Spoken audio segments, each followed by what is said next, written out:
Homeowners, when was the last time you checked on your home title?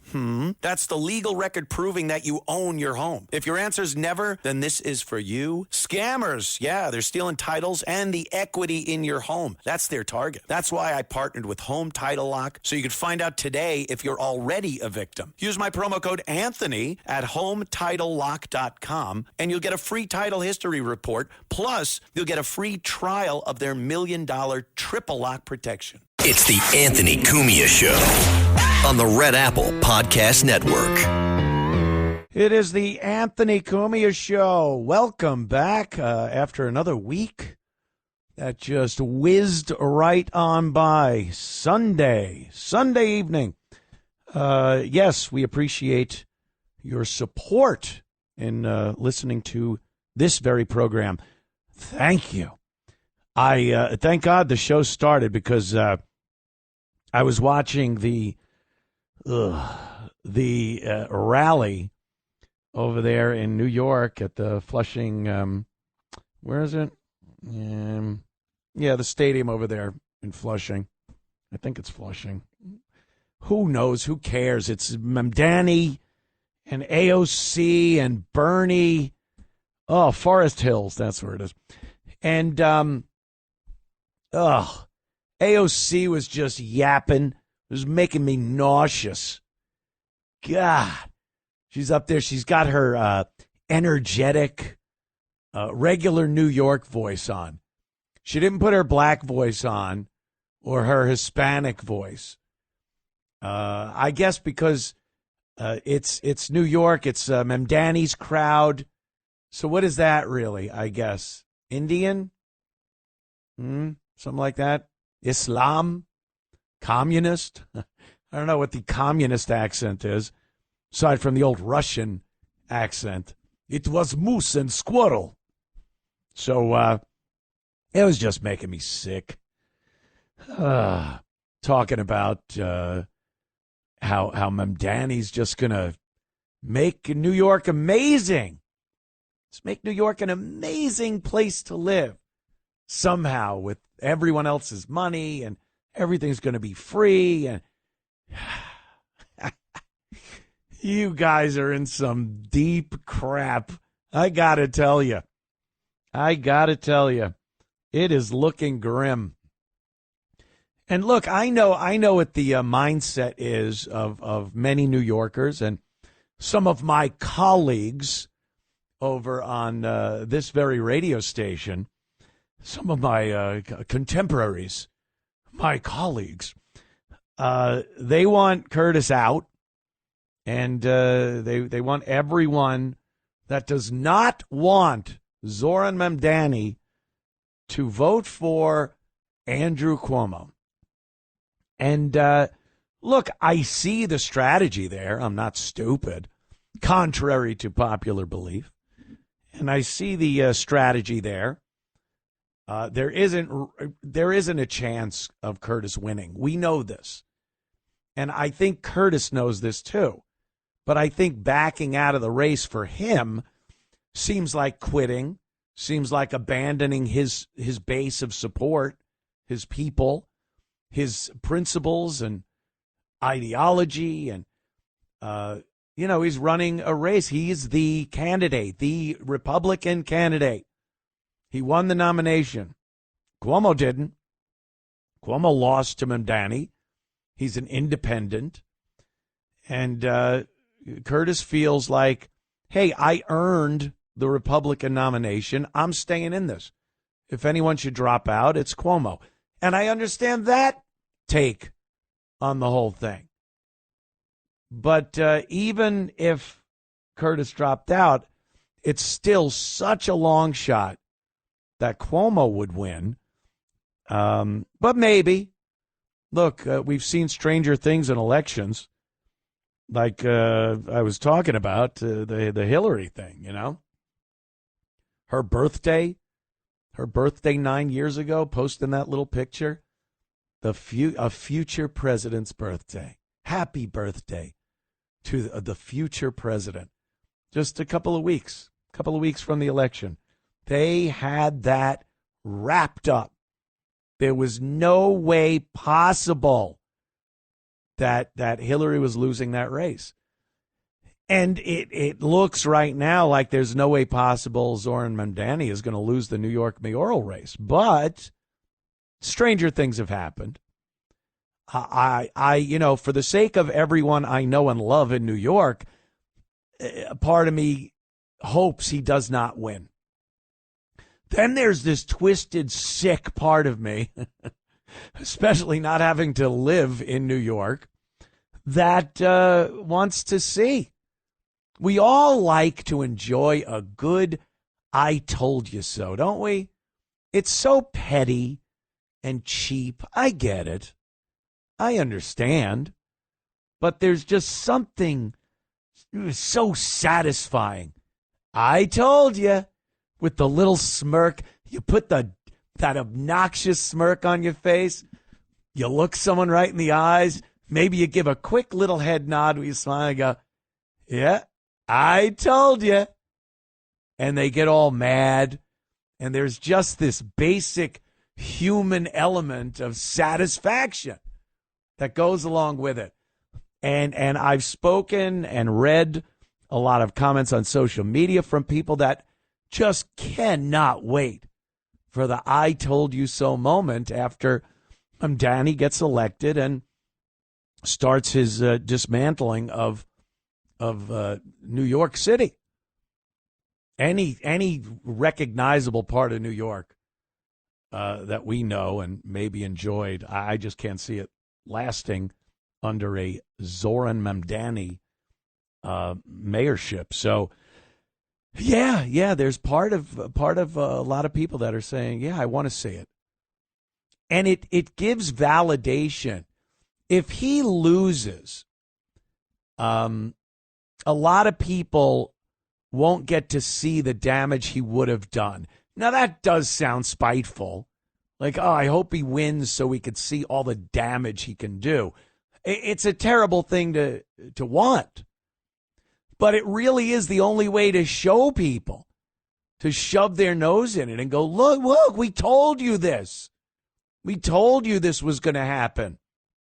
It's a disaster. And if he doesn't win, then, all of his supporters and all these liberal commies and what have you, they get the opportunity to look at whoever is mayor and whatever missteps they make and go, would have been so much better under Zohran Mamdani, because we never saw a Zohran Mamdani mayor. So in order to validate what everyone is saying about what a disaster he would be as mayor, we kind of have to see it. And I apologize for for part of me wanting that. And I know, like I said, my colleagues over there at the radio station, they don't agree with that. There's a couple that do. I know the big boss, John wants Curtis to drop out. He's not demanding he drop out. It's an opinion. Same thing with Sid. Sid Rosenberg does the morning show over there, and he's gotten a lot of heat for saying, I just don't want Mamdani to be mayor. I don't want Cuomo, but I more don't want Mamdani. And that's absolutely understandable. It leaves a horrible taste in a conservative or Republican or right-wing person's mouth to want Andrew Cuomo to be elected to any office that involves your life. If you live or work in New York City, oh, God. Let's not forget what a nightmare an Andrew Cuomo mayor will be, too. Probably not as bad as Mamdani in a lot of respects, but certainly it will not be good. You will get the continuing sanctuary city for illegals. He's talked about that. Mayor Adams at some point had to turn on the left and the Democrats in Washington. He had to turn on them and say, these illegals are costing the city way too much money. And I think part of that was his own skin to save his own ass from indictment.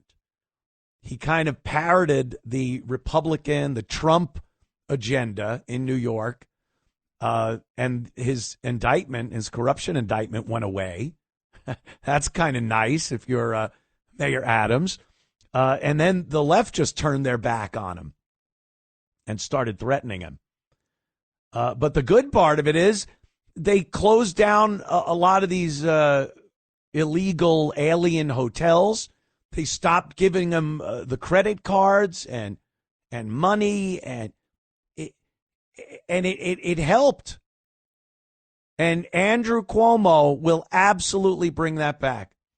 And don't think it just supplies room and board at your expense, at the taxpayer's expense, for illegals. It affects you trying to get a hotel room. I visit New York about once a month. Trying to get a hotel when all of the hotels are packed with illegals, it's supply and demand. Try to get a hotel room. You know, I don't want to be in any of the sleazy hotels that they're propping up the illegals in. But even if you're not, try to get a room at the Renaissance or the Four Seasons or the Ritz or anywhere. They will jack the prices up double, sometimes triple, because there's no rooms available because the illegals are in there. And that's what Andrew Cuomo will continue as mayor of New York. He's a liberal Democrat. Don't be fooled. But they want, Republicans to go out and save their asses. They have a candidate, Curtis Sliwa. He doesn't have a chance of winning. I get that. But it's no party having Andrew Cuomo in there either. Anyway, all right, plenty more. Oh, my God, plenty more show to go. If you want to join in on the phones, 800-848-9222. Don't go anywhere. Back with a lot more of the Anthony Cumia Show. It's the Anthony Cumia Show on the Red Apple Podcast Network. It's the Anthony Cumia Show on the Red Apple Podcast Network. The Anthony Cumia Show, yes, indeed. And, boy, you talk about that election and the phones light up. Let's go to, why can't I press this? Oh, my God, I can't seem to press the phone number down. If you want to do that in the studio, line one. Susan? Yeah. Oh, there it is. Okay. Hello, Susan. Yes. What's Okay. up, Susan? Anthony, I'm going to be as serious as a heart attack tonight. Uh-oh. I worked on the elections for many years in New York City. I was a coordinator. And the ballot where Curtis Fiorello LaGuardia? No, in Brooklyn. Oh, you're right, Susan. funny. Make believe You're I didn't even adorable. interrupt you and continue. Susan, Corning, New York. Okay, you're adorable. But no, listen. So on the ballot, Curtis and Mamdani are going head to head. Mamdani on the A line as a Democrat, Curtis on the B line. Now, Cuomo is on some line. It's called Fight and Deliver. Never has anyone voted on that line. It's a made-up line. Sounds like an Uber driver in Harlem. Fight and Deliver. Thank you. Yeah, no, but this is very serious because when people come in and they look at this ballot and Cuomo, he's the one that should drop out.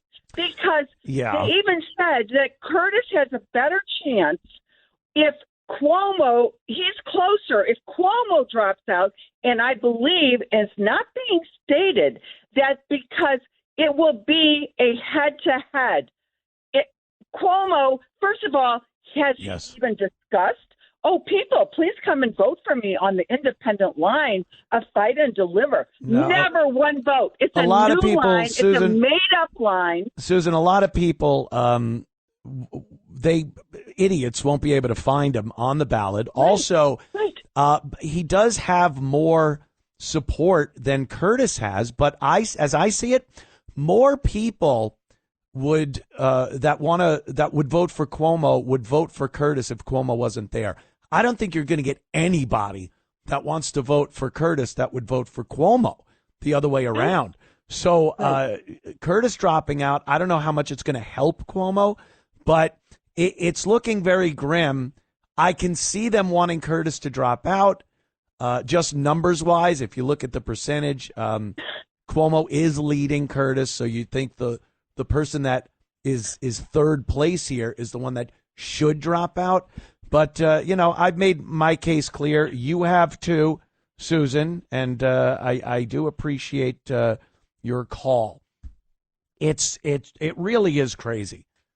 It really is a crazy race going on because I don't understand how a New York, a city that went through so much on 9/11, and you got Zohran. What was he doing? Crying the other day? Was he crying? Zohran, are you crying?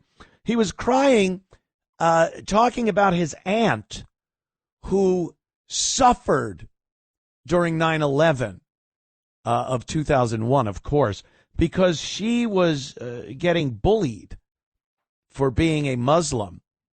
Can we get a bigger who gives a crap after hearing that one? Yeah, let's listen to Zohran Mamdani talk about his aunt being bullied after 9/11. I want to use this moment to speak to the Muslims of New York City. Now he bows his head and tries to scrounge up some tears. He was literally rubbing his eyes trying to... I want to speak to the memory of my aunt. More tears. More tears. Who stopped taking the subway after September 11th because she did not feel safe in her hijab. Hijab. He's trying to muster up some tears. Oh, she didn't feel safe. Boo-hoo for Zohran Mamdani's aunt in her hijab, whatever. What? Did we really just completely forget? Everything, never forget and always remember, and the heroes of 9/11 and the horrific people plummeting to their deaths. It was a nightmare. And now you have an extreme Muslim, communist, who is, he's going to be your mayor. What happened, New York? You went insane. And he actually brings up his bullied aunt who stopped with taking the subway. How about people now? Commuters, New Yorkers that want to take the subway and can't. And it ain't being bullied. It isn't about being called names. It's about being pushed in front of a subway train or having your head cracked open with a pipe or being shot or stabbed or all the above. How about that part? What are you going to do about that? Nothing. Nothing. He's just going to make it worse. You'll have less enforcement down in the subways and more people getting assaulted and murdered. But when he told that story and he's got his Islamic posse behind him and he's trying to muster up some tears for his poor bullied aunt after 9/11, I couldn't watch any films of 9/11. I couldn't watch any of the explosions. The people falling out of the buildings were the worst possible thing. You were so able to put yourself in that position. I don't think anybody watched those videos and didn't imagine the unbelievable horror of having to make that decision. Not like it was much of a decision. Stay there and burn or plummet 100 and some odd stories to your death. And Zohran's talking about his poor aunt who after that had to be pointed at and mocked and even threatened. And yeah, sorry. New Yorkers were a little shaken up at that point, Zohran. A little shaken up by what they saw. And he's using that as a selling point? And people are buying it?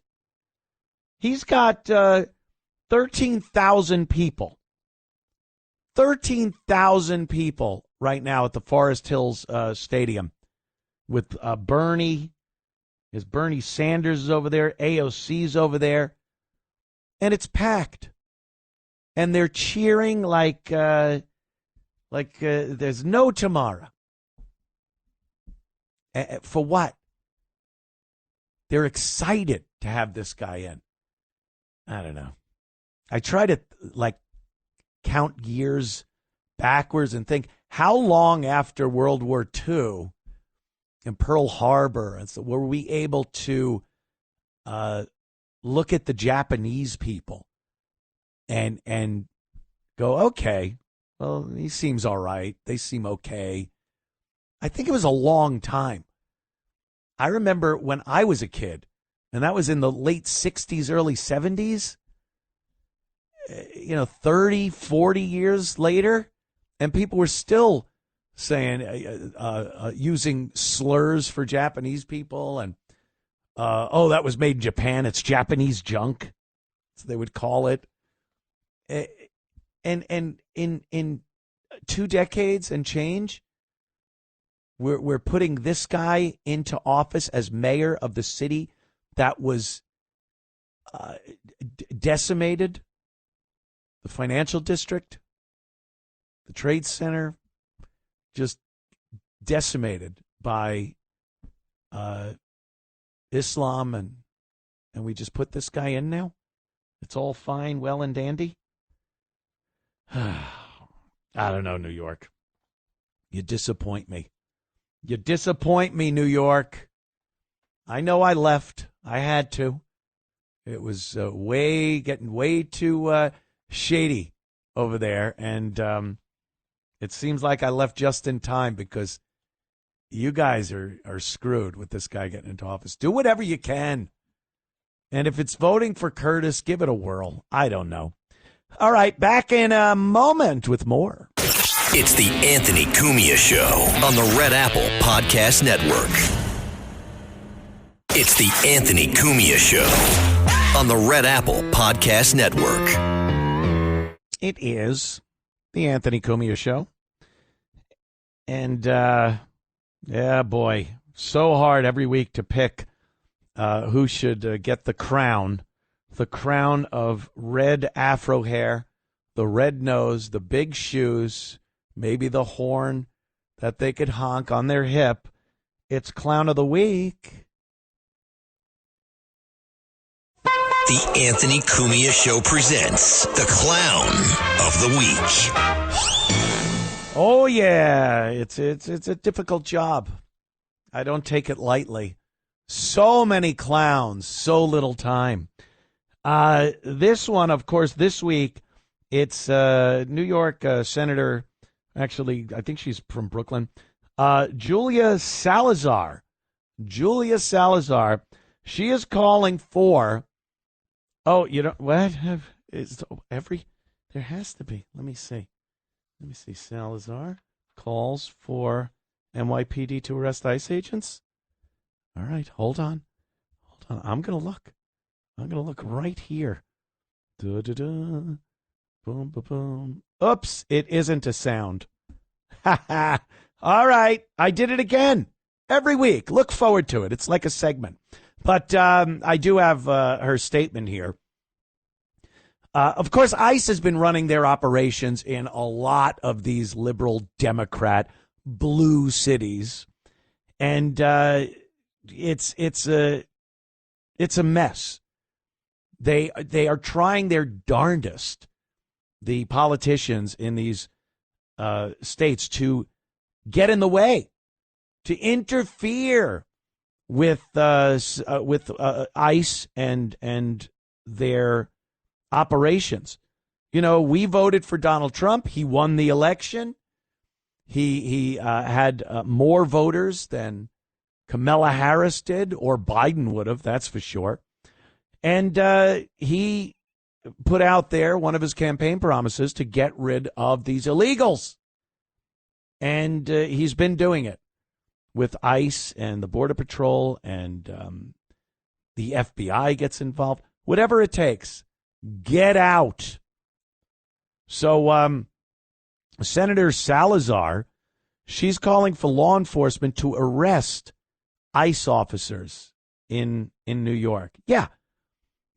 She wants the NYPD to cuff ICE agents and arrest them. State Senator Julia Salazar, chair of the Committee on Crime Victims, Crime and Corrections, released the following. The NYPD, the New York State Police, and other New York law enforcement agencies must protect New Yorkers from the violent actions of ICE officers and other federal officers. If an ICE officer assaults a New Yorker, that officer must be arrested and prosecuted by state and local authorities. Can you believe this? They're doing their job. And in many instances, especially in places like New York, people get involved and they throw themselves in between the cops and their jobs. And they try to free the illegals that are being arrested by ICE. And they get in the way of their law enforcement operations. And they're thrown to the ground sometimes and cuffed and arrested or pushed out of the way. Sometimes they just push them. They fall on their ass. It makes a hilarious video for us to watch. She's saying that if they do that, that the NYPD, the bloated DEI hire NYPD, should go, all right, freeze ICE officer, hands behind your back, you're under arrest. Can you imagine what an ICE officer would say to that? Some roly-poly woman cop? You laugh in her face, and well, he should. She continues, assaulting someone is a crime in New York State and is no less a crime because the violent attack is undertaken by a law enforcement officer, whether that is a corrections officer, an NYPD officer, or a federal officer. Former Speaker of the House, Representative Nancy Pelosi, and San Francisco District Attorney Brooke Jenkins recently made clear that if federal officers engage in unlawful excessive force in San Francisco, local authorities can and will arrest them. I call on New York law enforcement and political leaders to publicly make the same commitment to uphold the law. New Yorkers have a right to expect our law enforcement to enforce the law. Julia Salazar. Yeah. Give it a whirl. I'd like to see it. I'd like to see that. And by the way, when they talk about New Yorkers, they're talking about the illegals also, not just the protesters. They're not protesters. They're interfering with criminal arrests and federal law enforcement operations. And they should hold them to that. They really should arrest these people, put them in jail, hold them to it. No deals, no nothing. Prosecute them. It's the only way any of this stops is through real consequence to their actions. And not just the little zip cuffs. Put them in metal handcuffs. Let them sit in a cell for a while and then indict them on real charges of interfering with federal law enforcement operations. And maybe their dumb friends will hear about it and go, maybe I won't go there today and try to be Mr. Liberal hero to these illegals. We asked Donald Trump to do this. He gave the job to the appropriate federal law enforcement authorities, and he's doing it. And the fact that people are getting in the way and politicians and local law enforcement are interfering with those operations, round them up too. Arrest them. That's what I say. Of course, Jimmy Kimmel and Ted Danson were doing some podcast. I'm so tired of it.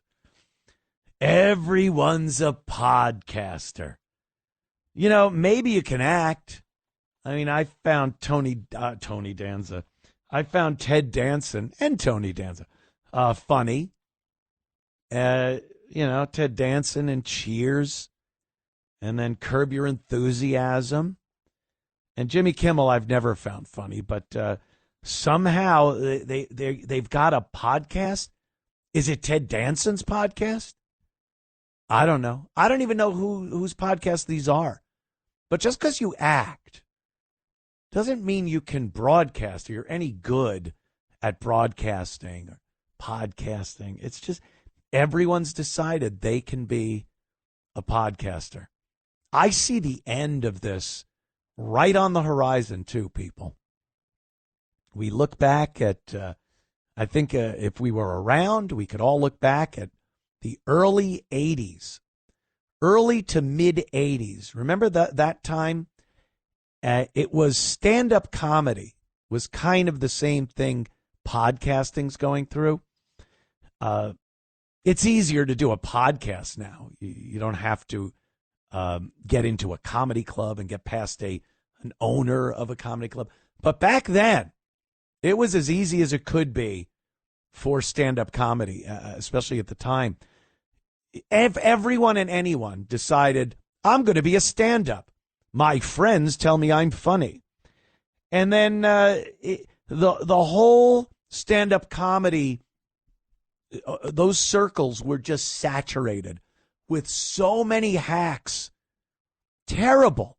Not funny. A bunch of people imitating the likes of Jerry Seinfeld and other popular comedians of the time. And there were, every weekend, there were half-hour or hour-long comedy shows.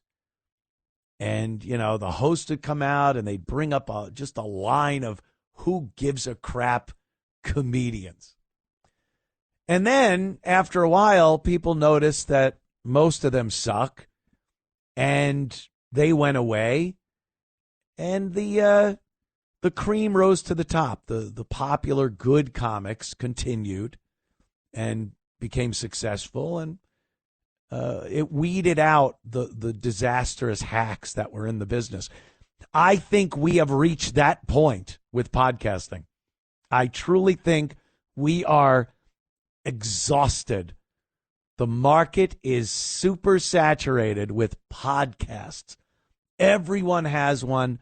And most of them aren't worth a second of your listening time. So, Jimmy Kimmel and Ted Danson somehow, I think it's something to do with Conan O'Brien and his podcasting and what. Like I said, who even knows anymore? But the important thing here, they are talking about the deportations and what Trump's doing, and asking, what would Jesus think? Yeah. Let's listen. Christianity is something else has now. Been co-opted and perverted in such a way, and that I find especially upsetting. And that, you know, I think about what Jesus would think of this stuff, you know, and I mean, it seems pretty plain that he wouldn't think it's great, that he wouldn't approve of nannies being yanked out of the park and thrust into a van to be returned to their home countries because their paperwork is not in order. That just all really seems very obvious to me. And I think that it is to most people, but it's become this us versus them. It's become almost like sports, where I root for the red team and you root for the blue team, and everything the blue team does is good and everything the red team does is bad, and vice versa. And I just sometimes I hope, and maybe foolishly, that it will resonate with at least those people who don't have their minds completely made up. Ugh. All of a sudden, the left is concerned about the sanctity of Christianity. All the left does is trash Christianity. They crap all over it. It's the only religion that they can completely mock, defile. How many of these ridiculous transgender pride events mock Jesus and Christianity? Award shows where they're putting on some debaucherous entertainment where it's a mock-up of the Last Supper and they're all drag queens and trans people. And so knock it off with your, they're using Christianity. Yeah, using it to say, let's be Christian about something, or this is my religion. I don't like the way you're portraying it. Not what would Jesus do about dragging illegals out of the country? How about what would Jesus think, if we're going to play that game, of mutilating young children under this guise of gender-affirming care? I wonder what Jesus would think about altering his dad's handiwork and chopping off healthy breasts of a pubescent child, a girl, having doctors mutilate children, give them drugs that alter their sexuality. How about that? Why don't you ask Jesus that one, Jimmy Kimmel? They're so disgusting. This they can do and say no wrong. All of a sudden, oh, they're weaponizing Christianity, or they're using it to fight the left, or maybe Jesus would go, well, there are borders, there are laws, there are rules. I don't know. If they want to throw someone out because they don't belong here, whatever. Who knows? Who knows what Jesus would do? I have to imagine, though, that he would not like the idea of desecrating the sanctity of the human body, the flesh, cutting off organs, calling people genders that they aren't, the opposite of what their God-given birth gender was. But, they don't bring that up. How are Christians weaponizing Christianity? By adhering to their religion? Anytime a Muslim wants to adhere to their religion, they got some pretty drastic stuff that they still practice. Not a word is spoken. First of all, they're scared out of their wits that they'll be murdered if they criticize Islam. Judaism too. There's supposedly this big rash of anti-Semitism going on these days, but I don't see a lot of professional people really jumping in there and getting on the bandwagon. Seems like a lot of people that can't be canceled that have a problem. Other people know better. Keep your yap shut. But Christianity? Oh, it's easy. You could go on national television, a huge award show, whatever it is, and mock Christianity. Mock the highest of the people, the essence, the spirit of Christianity, and it's fine. If you complain about it, oh, please, who cares? But now, the likes of Jimmy Kimmel, oh, they're using it against us. It's the red team and the blue team. Is it? Yeah. Yeah, it is. Your blue team is evil. It sucks. It's about destruction and tearing down people's ideology and what they hold near and dear to them. That's what it is. That's your team. And when we complain about it, we're intolerant. and then we're supposed to tolerate everything. In a couple of minutes after the next break, we'll talk about, the White House and how they're losing their mind over the ballroom that Donald Trump's putting next to the White House. How about we talk about that? Because they want to say that he's desecrating the White House, tearing down the White House. The hyperbole knows no limits with them. How history is being removed and rewritten and destroyed. And they were the ones plucking statues out of the ground like rotten teeth, just pulling them out and destroying them and rewriting history by getting rid of these monuments and statues. And because what? They were Civil War soldiers?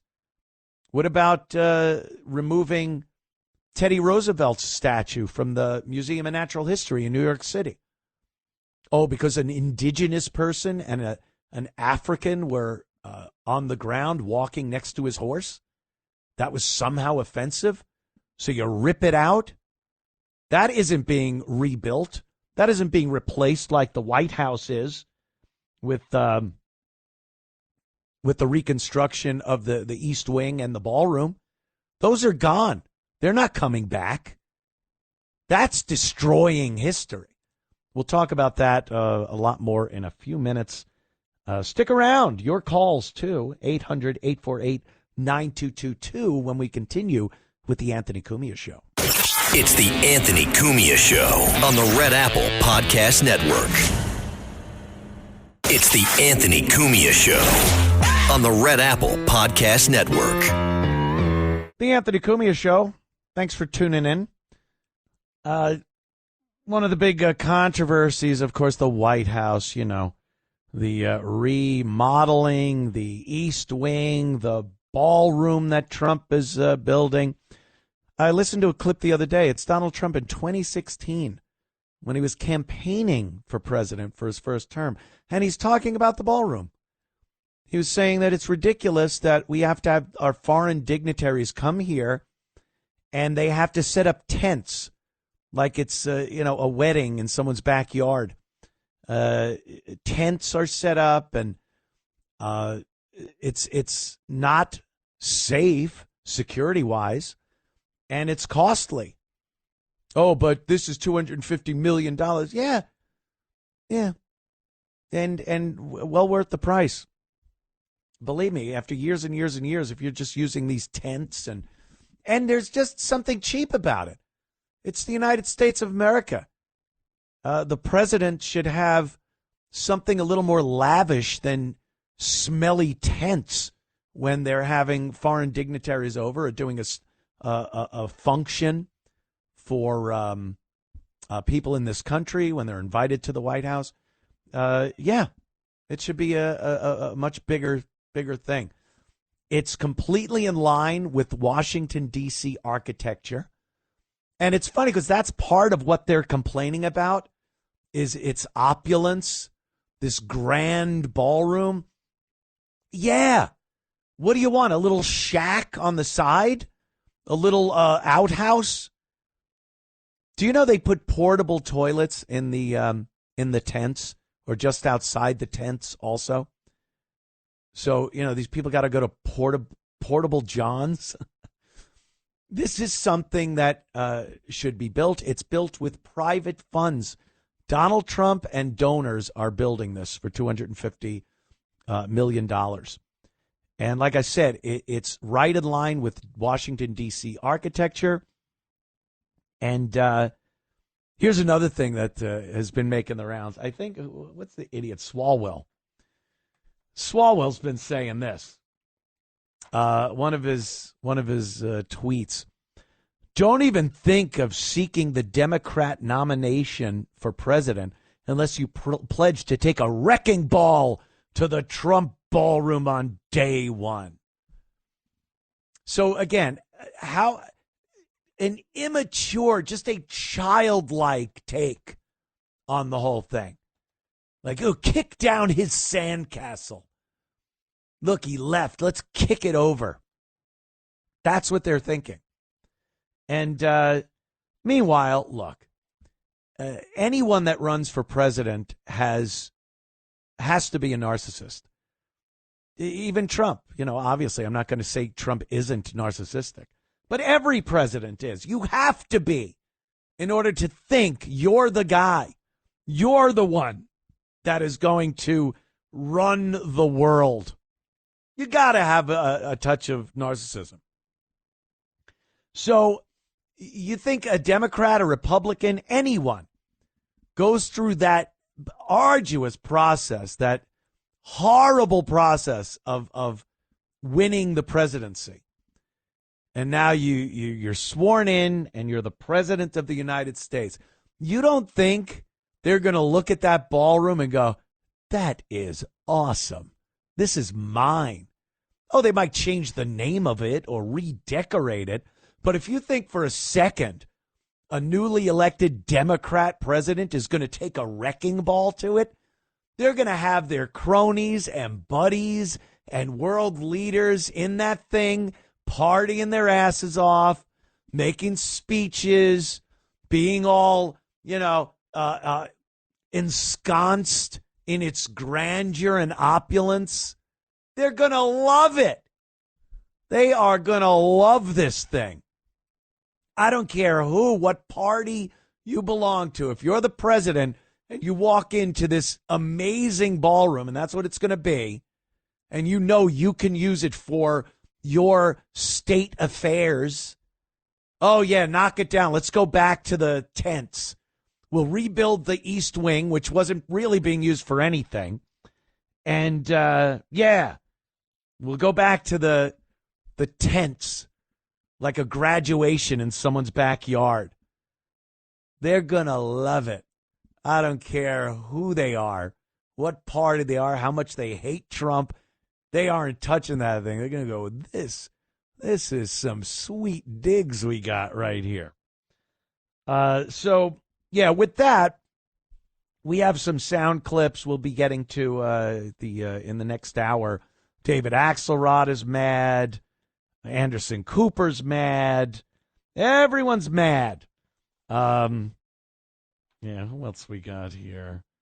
There's more comparisons to 9/11, which is disgusting.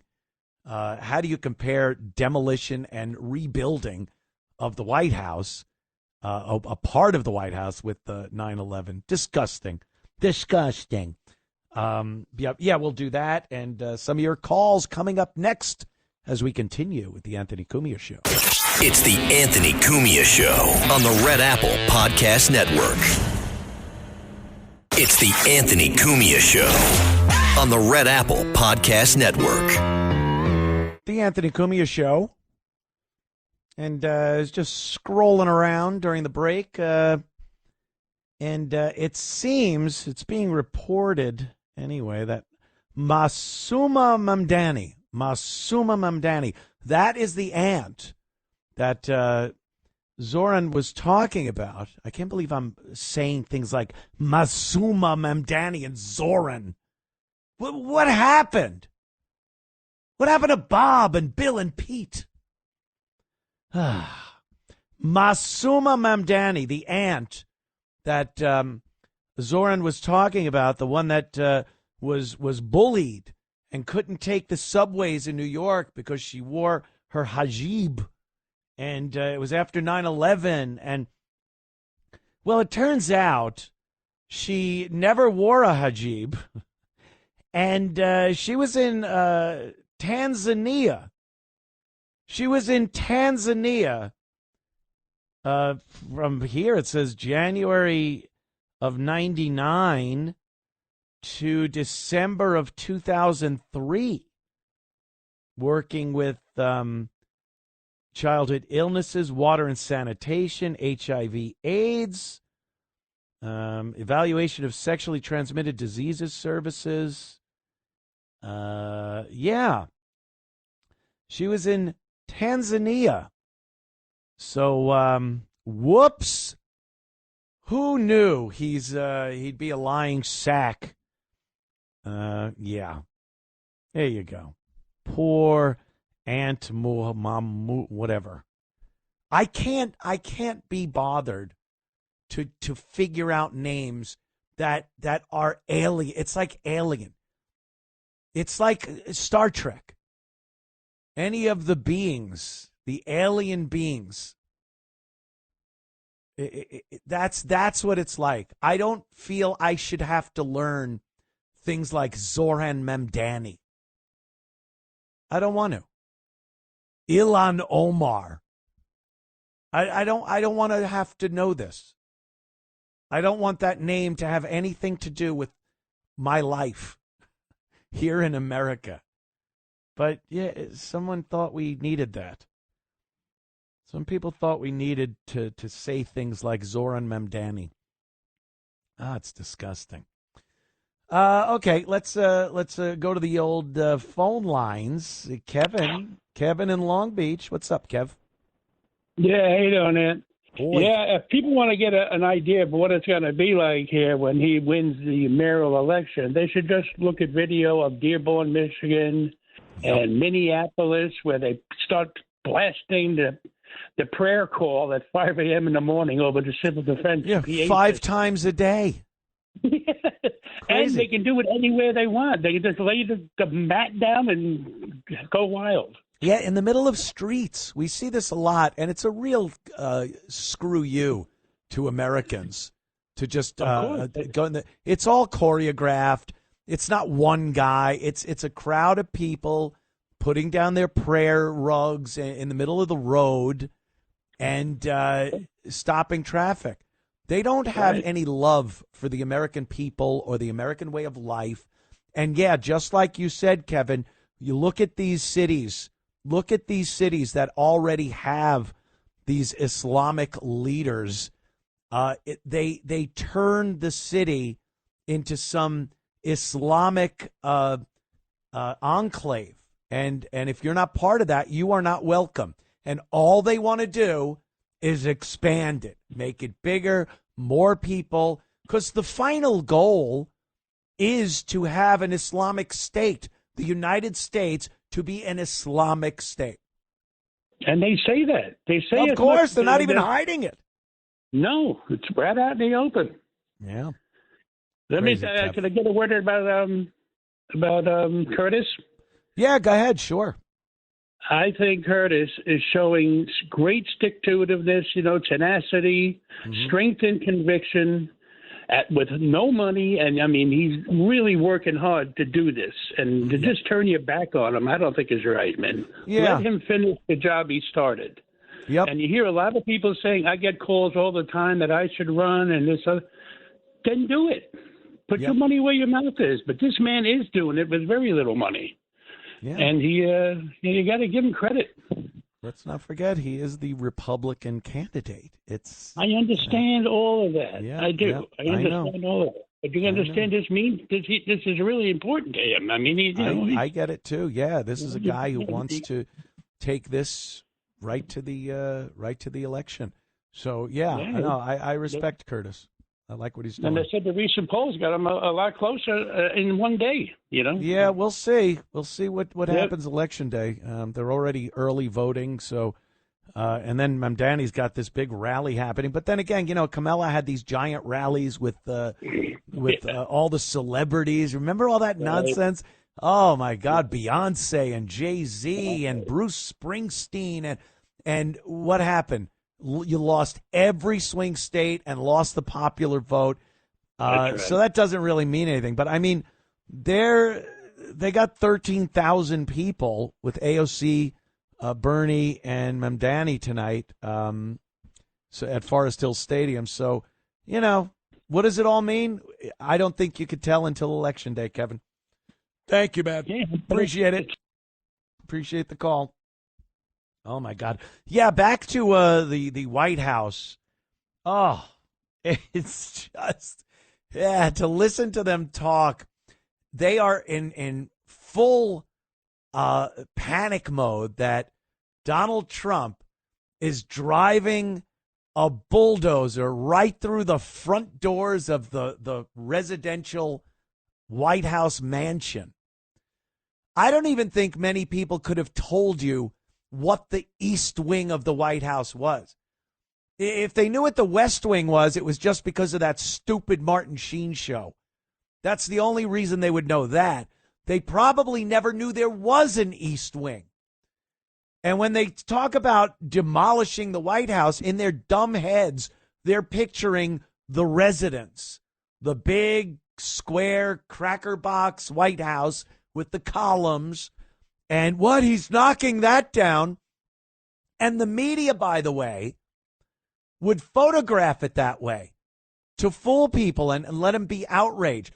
They took the photo from the south facing north. So you'd see the residence in the background, but you couldn't really tell because of the depth of field how far the construction was. So it kind of looked like they were taking away pieces of the actual residence. And, of course, that isn't true. The East Wing is gone. Yeah. It will be rebuilt in order to connect the White House to the ballroom.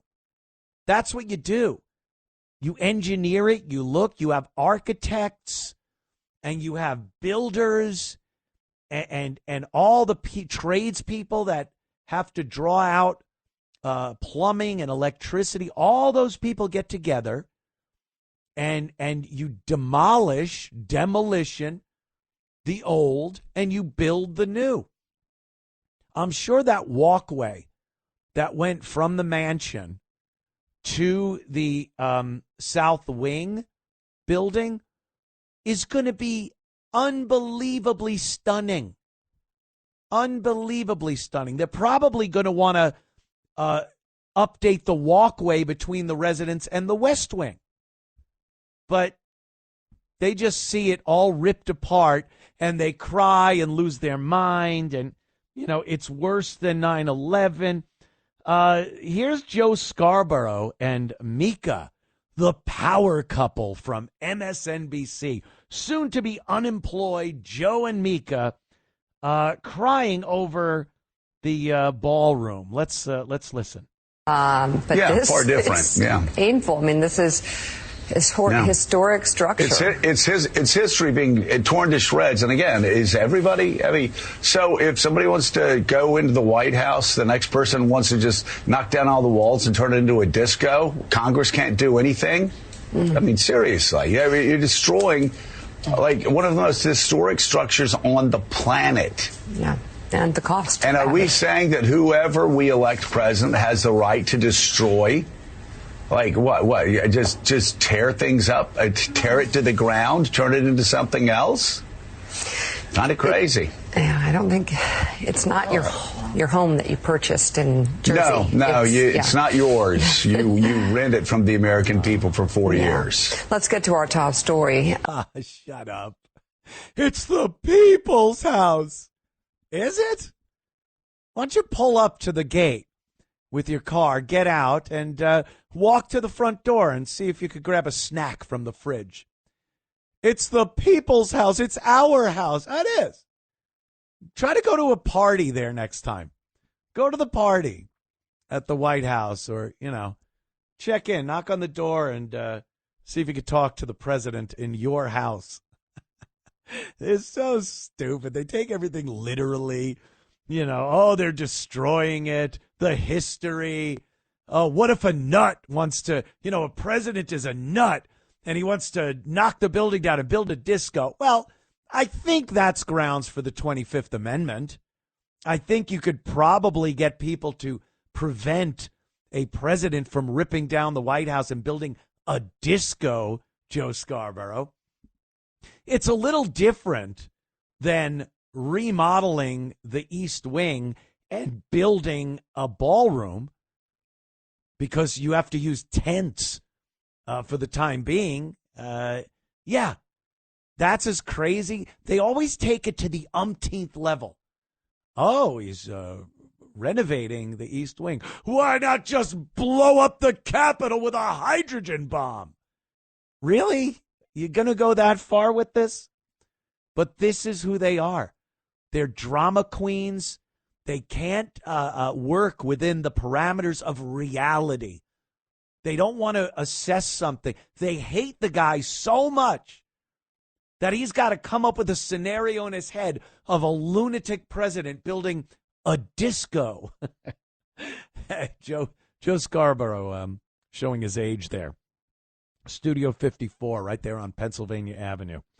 All right, plenty more sound and this White House ballroom thing and your calls coming up next.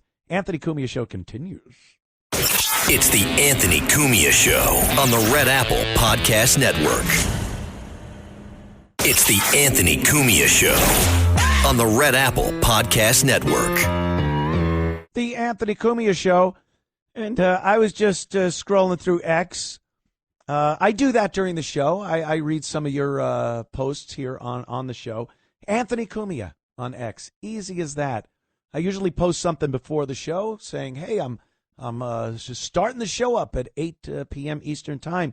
And I look at it during the show. And if you want to post something there, a comment or some news item that I might have missed, do that. Good way to get in touch with me during the show other than the phone lines, which I know can be tied up pretty quickly. But one of the things I've just noticed here, 40 years of fine tuning, that's his name. He goes, you forgot all about Ted Danson's funniest role of all, and it's the blackface Ted Danson. Howard Stern was doing something many years ago, and Ted Danson, who was going out with Whoopi Goldberg at the time, wore blackface at a different event. It wasn't the Howard Stern event. It was something else. But he was in like oldie time, real offensive vaudevillian style blackface.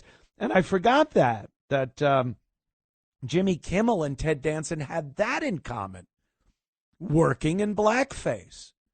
These are your liberals, your moral high ground, telling you how to live your life, telling you what Jesus would think. And there they were in full blackface regalia, these hypocrites. Clam up. But thank you for pointing that out, sir.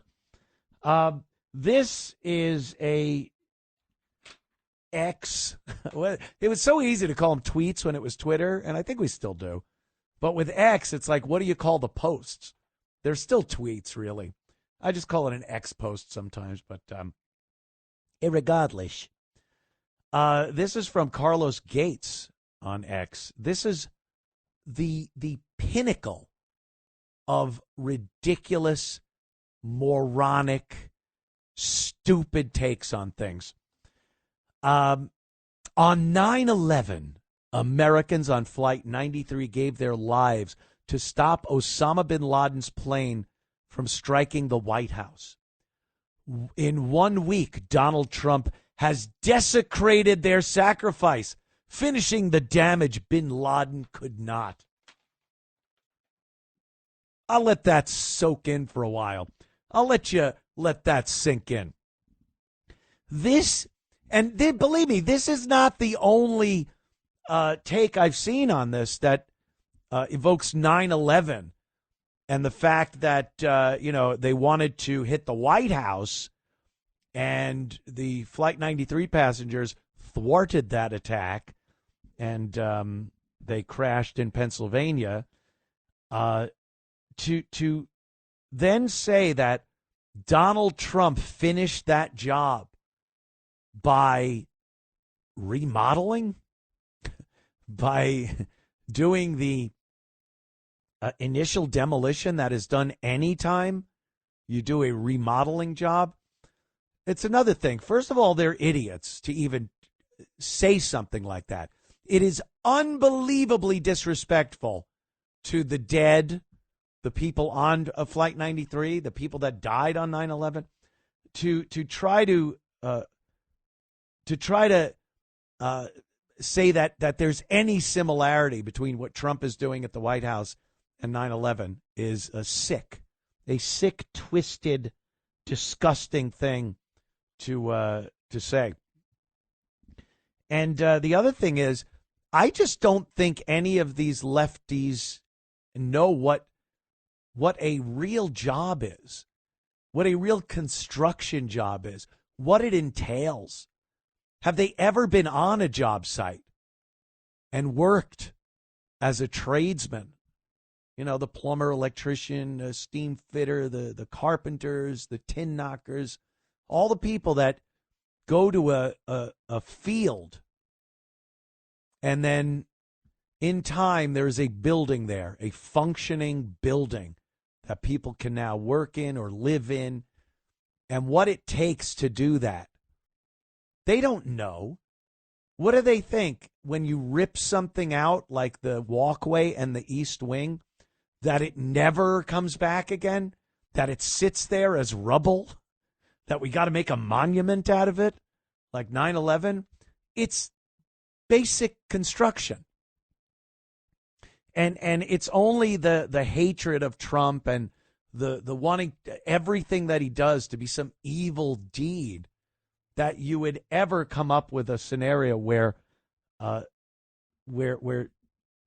demoing the East Wing and the walkway is equivalent to the 9/11 attacks. What sick individuals, sick, disturbed people. Oh, my God. And David Axelrod, his name's Axelrod. Yeah, like he's got an Axelrod. That's right, Beavis. David Axelrod is slamming Trump about the White House ballroom on Anderson Cooper. Oh, boy. I wonder what this is all about. Let's listen, shall we? Could you possibly have passed up the opportunity to have a huge ballroom? Well, I had the same reaction. First of all, I passed it on to the social secretary because I wasn't exactly the ballroom guy. But I had the same reaction I have now. I don't think there's one. You could tap any American on the shoulder right now and say, you know, where does a ballroom at the White House rank on your list of priorities and desires? And not one of them will say, yeah, that's what we need, especially in the middle of a tough economy as we were back in 2010. The only American who was hungering for a ballroom was Donald Trump.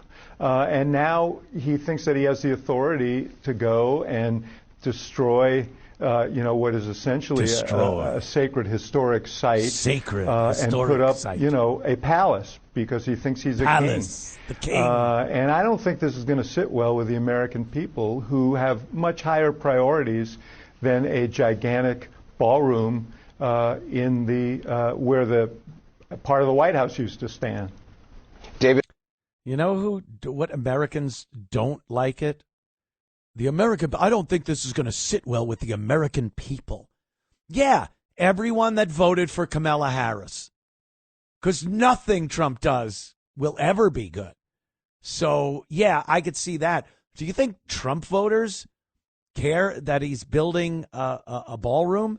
Like they're mad at it? First of all, another thing, they're not used to the taxpayers not footing the bill for anything. So they still can't get that out of their head. Oh, the people are hurting. The government is shut down. There's people not being paid. The economy, this, that, the other thing. This isn't being funded by taxpayers. They don't even know what that's like. You're speaking another language to them when you say the taxpayer won't have to pay for this. It does not compute. They go crazy. That's what they can't understand. So, yeah, it's being built. And like I said earlier, it looks like it fits into the Washington, D.C., like ancient Greece architecture. And it's needed. It's something that's needed. It might not be a top priority, but it's not like Trump is out there digging with a shovel to make sure it goes in. He delegated responsibility for the job, and he's doing other things. He's doing performing the duties of the President of the United States. What do the people care if that's going up? Did they care in post World War II when Harry Truman gutted the entire residence and rebuilt that? Was that something they deemed necessary? Did they like it? It's after World War II. There's a lot going on in the world that the president, his attention was necessary. Truman wasn't in there digging. They have to come up with anything to make this a problem. Yet they won't sign a clean bill to reopen the government.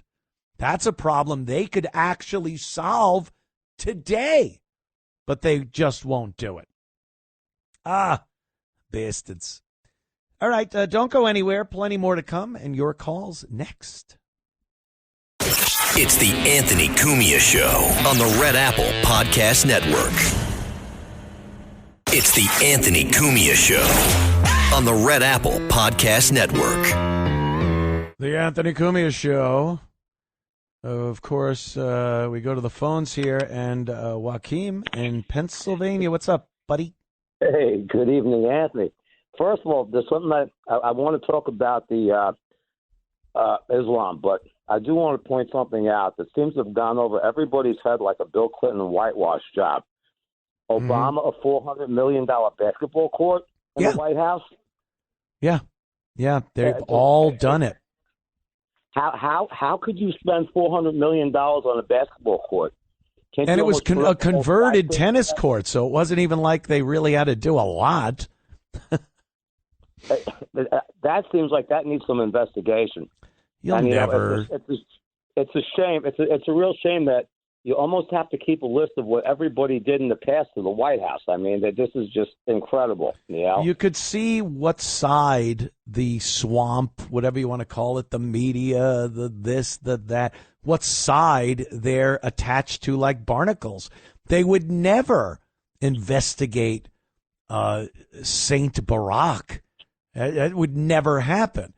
But Donald Trump does anything, and they say, 25th Amendment, and we need an investigation. He needs to be impeached again. They were blatantly lying about what permissions were needed. Like the Senate and Congress need to approve any construction done on the White House, which is an absolute lie and so easily researched to see that is not true. The president has say over that. He needs to pass it by some of the members of the D.C. Historical Society, or whatever the actual name of that is, but to make sure, like Joe Scarborough said, you're not building a disco. They want things that are conducive and fit in well with the architecture. But they're not. You don't have to get permission from Congress or the Senate to do something to the White House as the president. They lie constantly to wind everybody up, Joaquin. I know, but the whole media, unfortunately, I wish we had more media on our side to paint a true picture of everything that's going on. But now I want to get to the whole Islam thing. Can you give me any evidence of where there is moderate Islam? No. I fail to see it. Whenever people, and I'm not saying that. I don't want to attack individual people. Okay. Right. But, the fact of the matter is that if you read the Quran, if you study Islam, you'll come to see that basically it's more than just a religion. It's a whole strategy to take over the world, to make everyone submit to it. And, someone mentioned the prayer calls in Minnesota and wherever else and Dearborn, Michigan. But I heard a caller recently say that they have it on Long Island too now. Yes, I did hear that. Yeah, Long Island, a neighborhood in Long Island, has agreed to have the call to prayer play 5 times a day. And I think that's a strategy in and of itself to drive out people that aren't Muslim so that more Muslims could get. Everything they do is to grab a foothold. They want a beachhead, and then they grow it from there like we've seen in Minneapolis and Dearborn. Well, people need to go online, and they need to start watching some of these imams who are actually telling you exactly what they want to do. They want to bring Islam into the schools. Yeah. They want to convert our children. They want to take over Western society. I mean, this is a life and death struggle that's going on. And you know what? They can be free to live their lives in peace. I don't want to, talk about killing anybody or anything. No, of course not. There comes a point where you have to draw the line and say, we don't allow this in our country, Yeah. there are places in the rest of the world, and they've turned them into the assholes that they are. And you look at any country, that is predominantly Islamic, they have Sharia law. And anybody who tries to tell you that Sharia law, you don't understand it, you don't know about it, everything that you fear about it is exactly what it is. Yeah. At the end of the day. Yeah. Thanks, Joaquin. Another banner call from Joaquin. He makes great points. And, why did America have to become the place where, it starts off as a good idea. Hey, you're persecuted in your own country. You want a better way of life. Come here to America. It's a huge, empty, new country, and there's a lot of risk involved, literally life and death risk in certain parts of the country if you wanted to go west and build a life for yourself and raise a family and build the country. The country needed people. Not like what they say now. We need illegals to, work the farms. That's a bunch of bull. There are plenty of young Americans who would step into some of these jobs. Pay them. Oh, an orange is now 5 cents more than it was. Don't care. If it's driving an American economy with American employees, all the better. They lie about that. But many, many years ago, it was a great idea. Yeah, come here, assimilate, become Americans. And now that whole concept has been twisted, turned, and bastardized into anyone can come here, even if they despise this country, and their goal is to completely change it and stamp out any American institution and drive their flag of oppression and Sharia law and other stuff, put that flag into the ground. And now it's their country. It's their country. And if you say anything about it, off with your head. How did that happen? And why are we doing it? I mean, sometimes things can happen and then you give it some thought and go, whoa, we gotta check this. We have to fix this problem. And a lot of Americans have woken up to that and want to fix it. And you're called racist, Islamophobic, xenophobic. You're a terrible, intolerant bigot. Why? Because we woke up, looked around and said, this is not America. This is not the way America functions. And these people are not Americans. They hate us. And they're using all their power to get into our political system like a tumor and use our own system against us. And then use the media as their propaganda tool and villainize everybody that has noticed and turned and went, whoa, this is not good. They're getting footholds in all these little Islam enclaves. And now New York is right there being offered up to an Islamic mayor. Look what happened in London. You could definitely look there and take note and go, uh-oh. Uh-oh. It's scary. Some scary stuff happening there.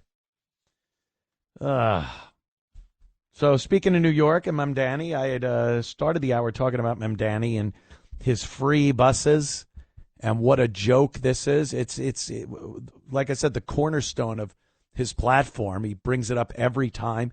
I saw the Forest Hills rally that he was having with AOC and Bernie. I tuned in for a couple of seconds during a break, and there were signs all over the place. Free fast busing, rent freezes, all these big signs with people cheering. And, where's the money coming from? New York's broke. There are so many vacant storefronts in New York. People are leaving. But Mamdani's got away. $700 million he's going to raise to make buses free. And somehow that's going to generate $1.4 billion in revenue. I don't know.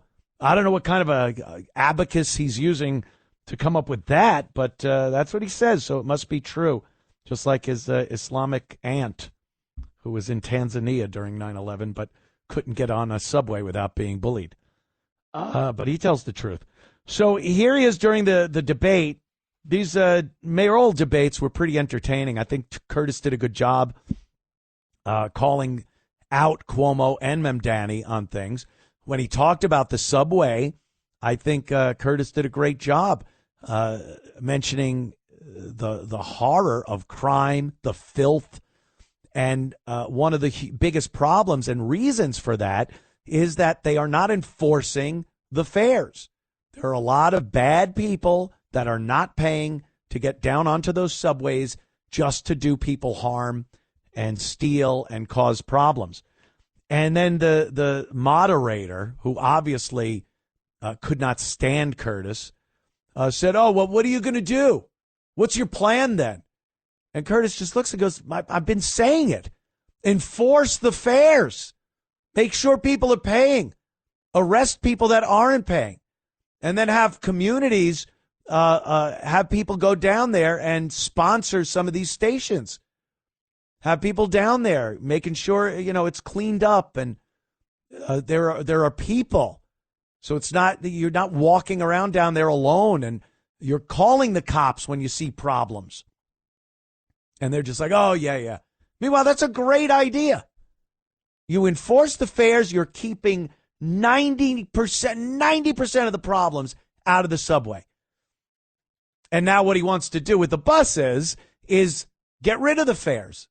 As I've said many times, the only barrier between people using the buses for actual transportation and the people that will now be using it as homeless shelters and places to commit robbery and violence on people that are just trying to get from point A to point B. So this was during the debate, and Mamdani actually talks about the free buses costing $700 million. Listen to this. First, I'll just say that one of the most celebrated leaders of the New York City Transit was Andy Byford, who had such a terrible experience working under Andrew Cuomo that he would rather work under Donald Trump right now. Bomb. The proposal that we have put forward addresses the fact that today, in the wealthiest city, in the wealthiest country in the history of the world, 1 in 5 New Yorkers cannot afford the bus fare. It would cost $700 million a year to make the slowest buses in the country fast and free. And by doing so, we would generate more than double in economic revenue for New Yorkers across the city. It would be something that would reduce assaults on bus drivers, it would increase ridership on those buses, and it would actually have environmental impacts as fewer New Yorkers would drive their own car or take a taxi and would instead get on the bus. And I know all of this because I delivered it as a state assembly member who won the first free buses in New York City's history. He says reduce violence against drivers by letting in mentally ill homeless people. Somehow a bus full of nuts is going to reduce the violence against the drivers. And I'll tell you where the violence against drivers comes from. It's the people that don't want to pay to get on the buses. They step up, the driver wants the fare, they say no, and they start beating up the driver because they don't want to pay the fare. Now, if you enforce the fares and you actually have cops that are allowed to do their job and arrest the people and prosecute them, then you whittle down on the violence against the drivers. Thinking that if you get people that won't pay and you ask them to pay and their answer is to beat up the driver, taking away the fare is not going to stop the violence. These people that are doing that, they love violence. And now you're putting them on a bus with people that want to go to work, want to come home from work, want to go somewhere on a weekend and can't afford it.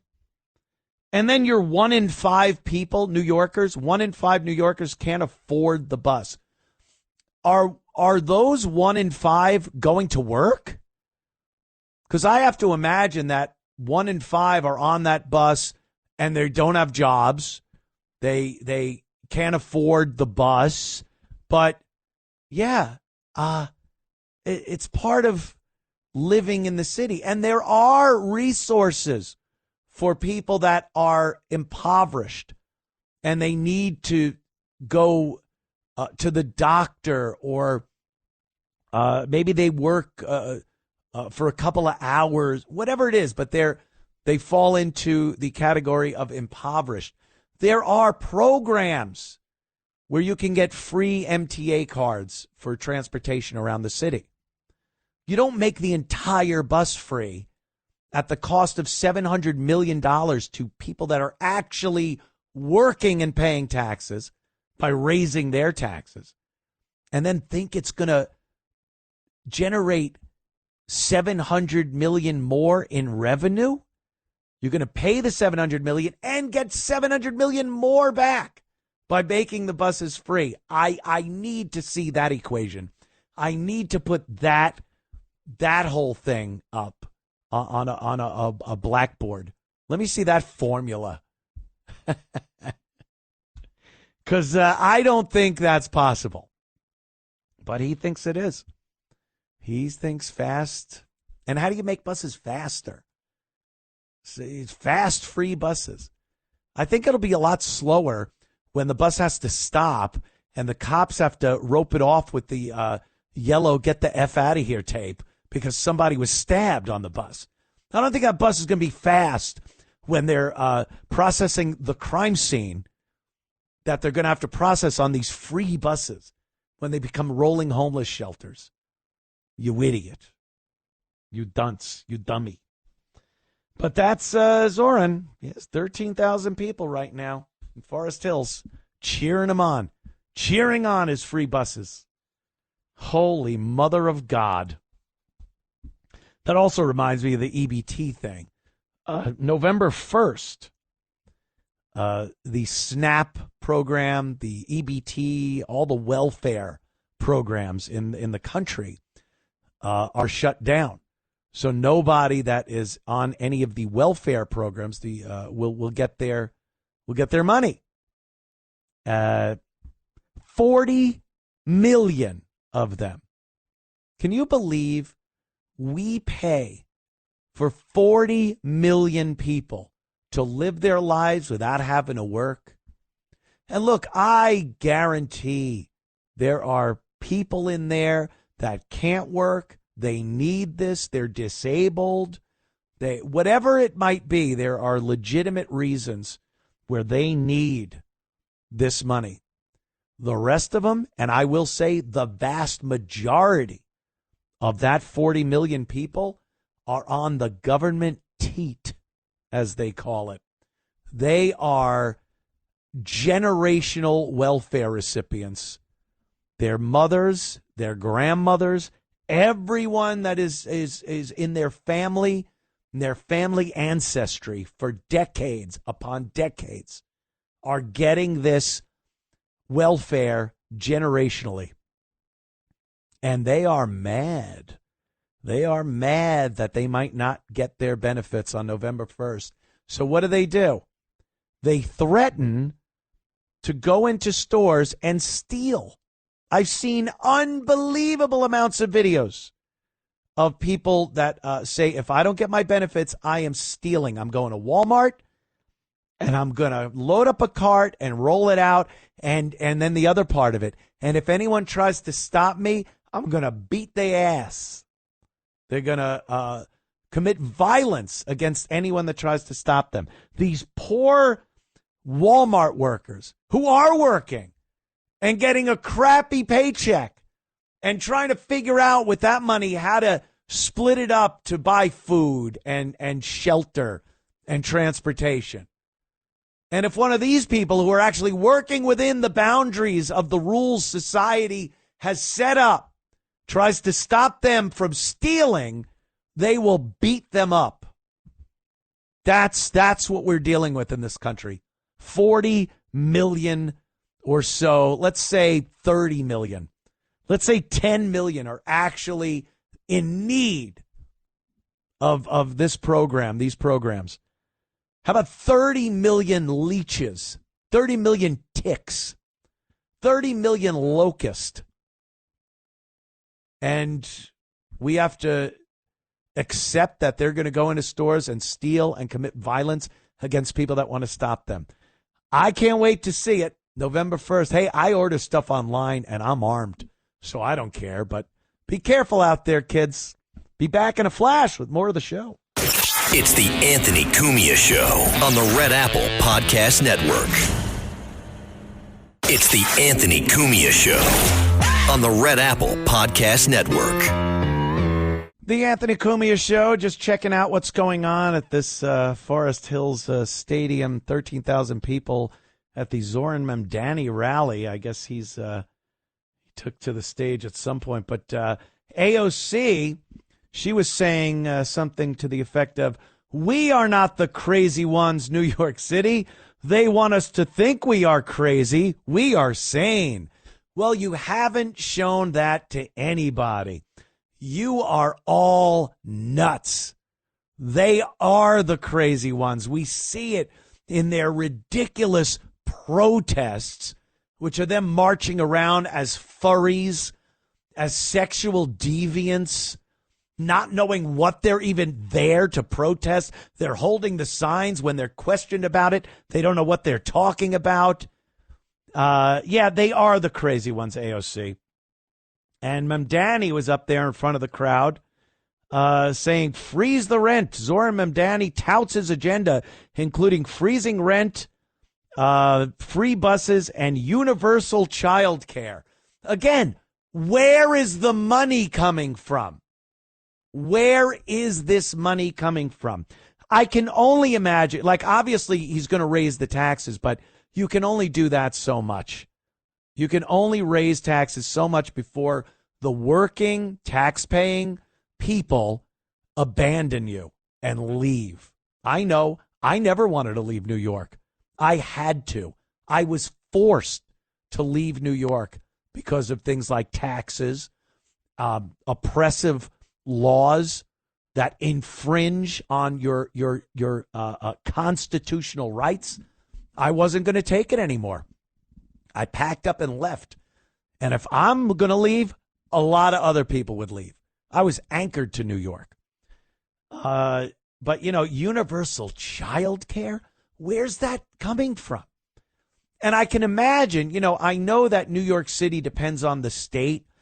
And Kathy Hochul, as the governor, coughing up money to Mamdani to do what he wants to do in New York City. And she endorsed him. I don't know what kind of corrupt deal they're going to make with each other. But, you know, the entire state of New York will pay for what this commie wants to do in New York City. So just because you don't live in New York City, don't think you won't be affected by what Zohran Mamdani is going to do to New York. And a lot of your money goes through New York, stock markets and whatnot.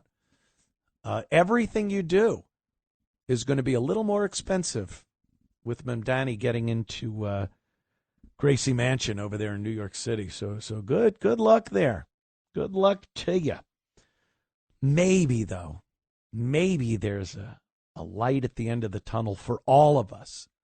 Because from what I've heard, 2028 presidential election, Kamala Harris isn't out of the running. Yep, that's right. She's pushing this book. And I can't imagine any of her supporters or people that voted for her can read. I don't know who's buying this book. Maybe it's the audio version, if you want to spend hours listening to that shrill voice. But she's running. She's hinting at it. Tee-hee, look out. She's hinting at running in 2028. Do it. Do it. This woman failed miserably as a candidate in the primaries in 2020, if you remember. She didn't make it to the Iowa caucus. She dropped out before Iowa. I think in December she dropped out. So what does she think? And then she was assigned to be vice president by Biden, who went out in public and said, I'm looking for a black woman. That was his criteria. That was the only qualification you needed to be Joe Biden's VP. Are you black? Are you a woman? You're in. So did she get nominated or chosen to be his VP for her qualifications? I don't think so. Not what I get out of I want a black woman. And here she is talking about she's not done with public service just yet. Kamala Harris. Let's listen.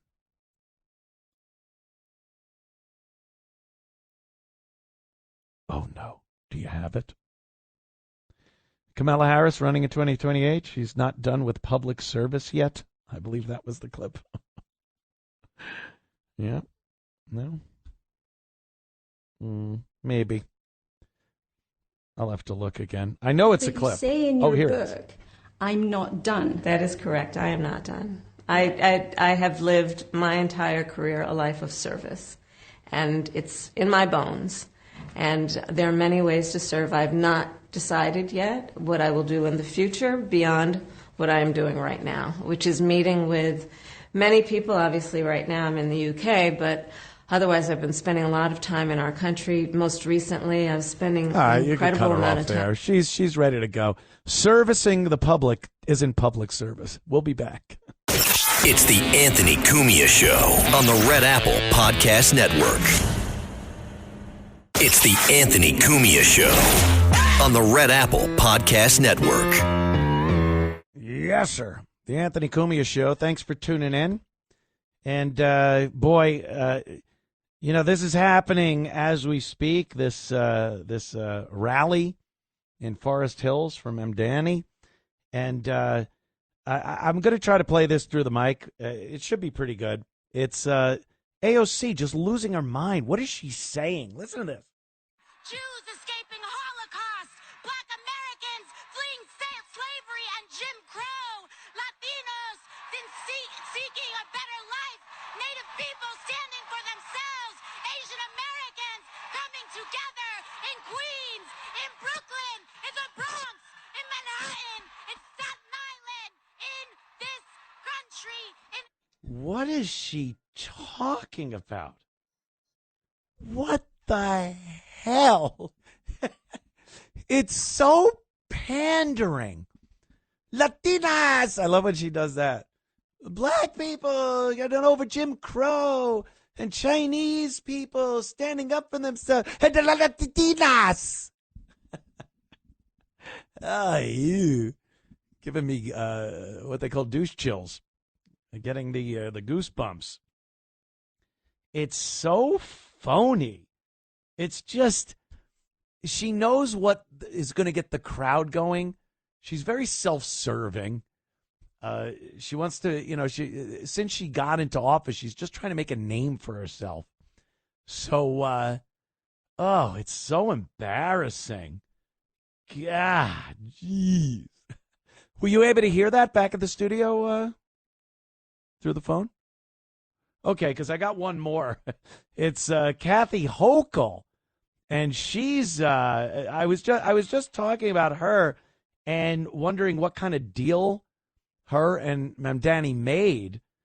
But she took to the stage at this big rally in Forest Hills, and let's hear what she had to say. This is about this November's election, but take that energy, that passion, and take it into 26 so that we can take back the House of Representatives, take the Senate, and take back our country. With your help, we will. Elect Zohran, and we take back America. Thank you, Queens. Thank you, New York. I love you guys. They elect Mamdani, and we take back America? That sounds a little frightening. And that politicians speak, they all get it from, especially the women politicians, they get it from Hillary. And we will not stand by while you... It looks so fake now, since Donald Trump. Just getting in front of a mic and going off and riffing a little bit and what have you. It just sounds so phony. And we need to take back who speaks like that? Are you Kennedy? Ask not what Mimi Beardsley can do for your brother at the pool.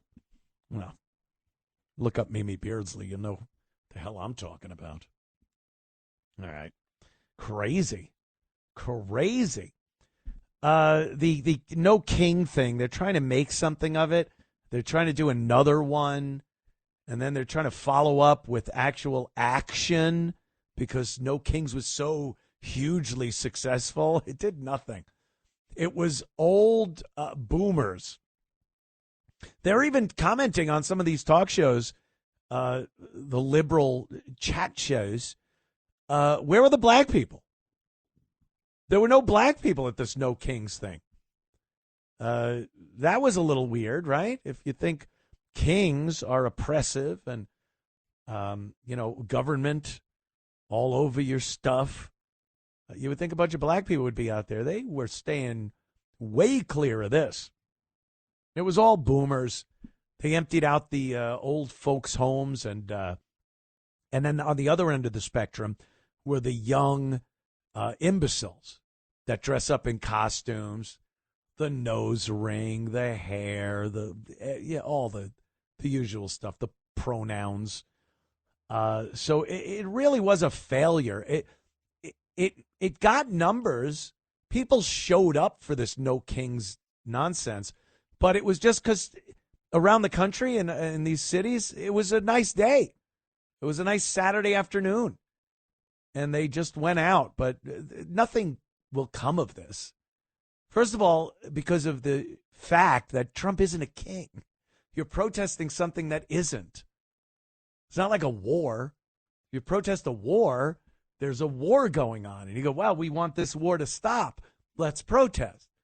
You're protesting that Trump is a king and he's not. Then what are you doing?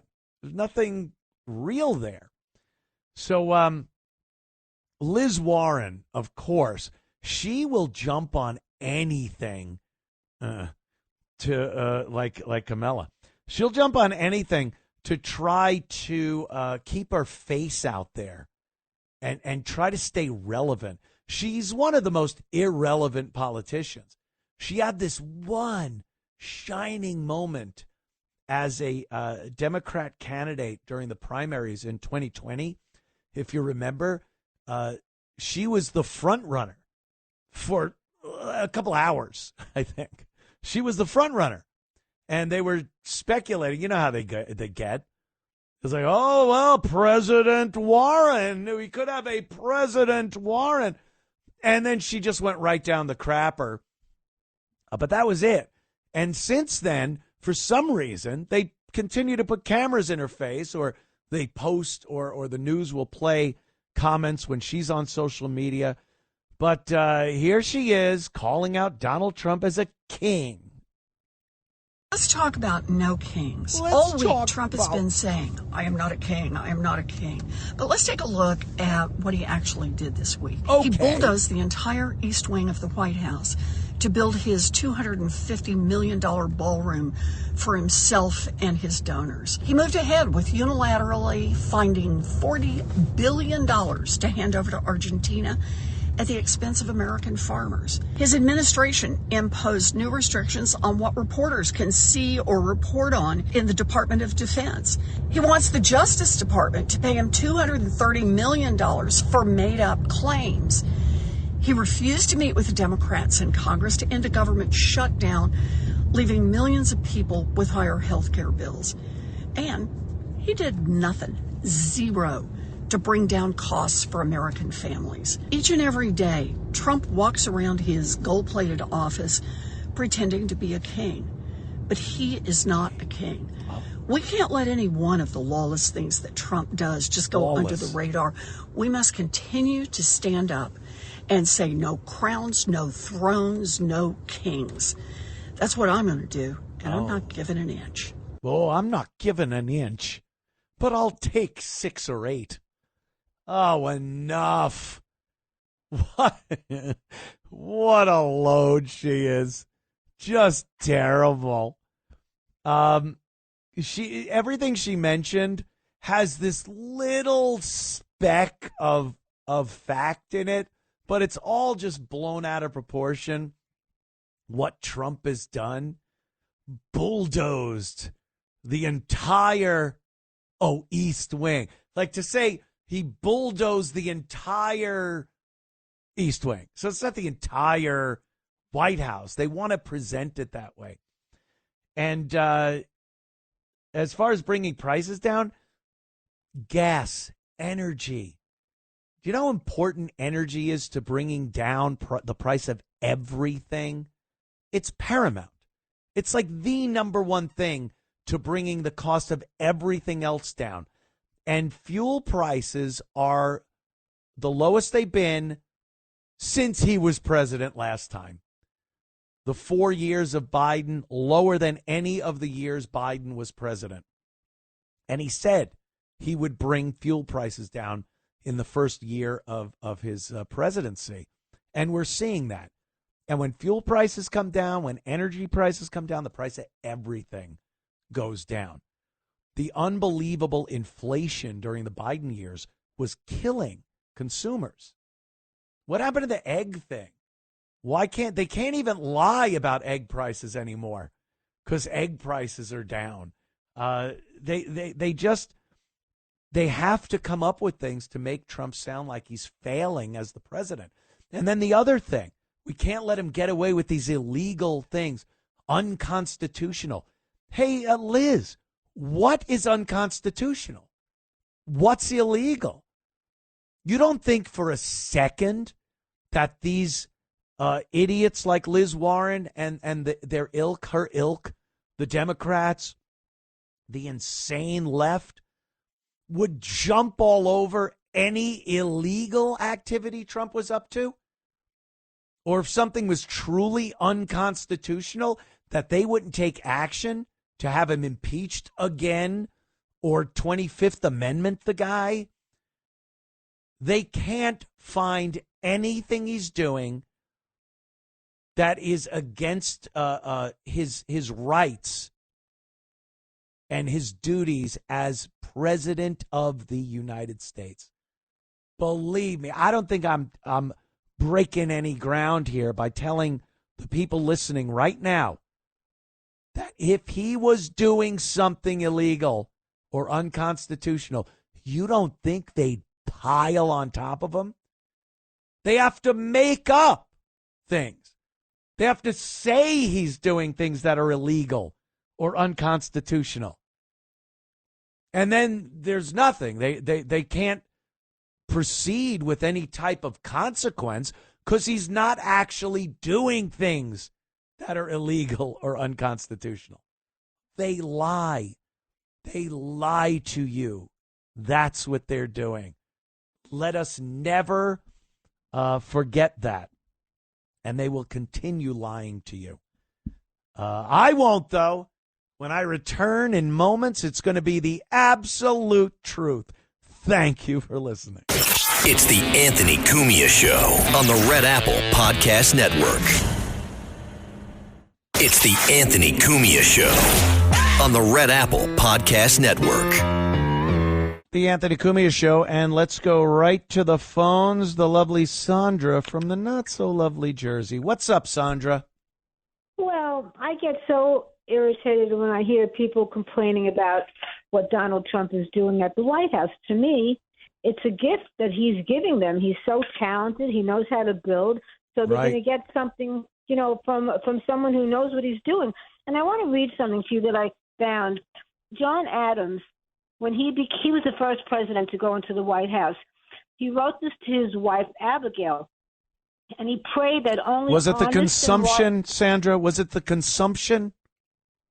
What do you mean?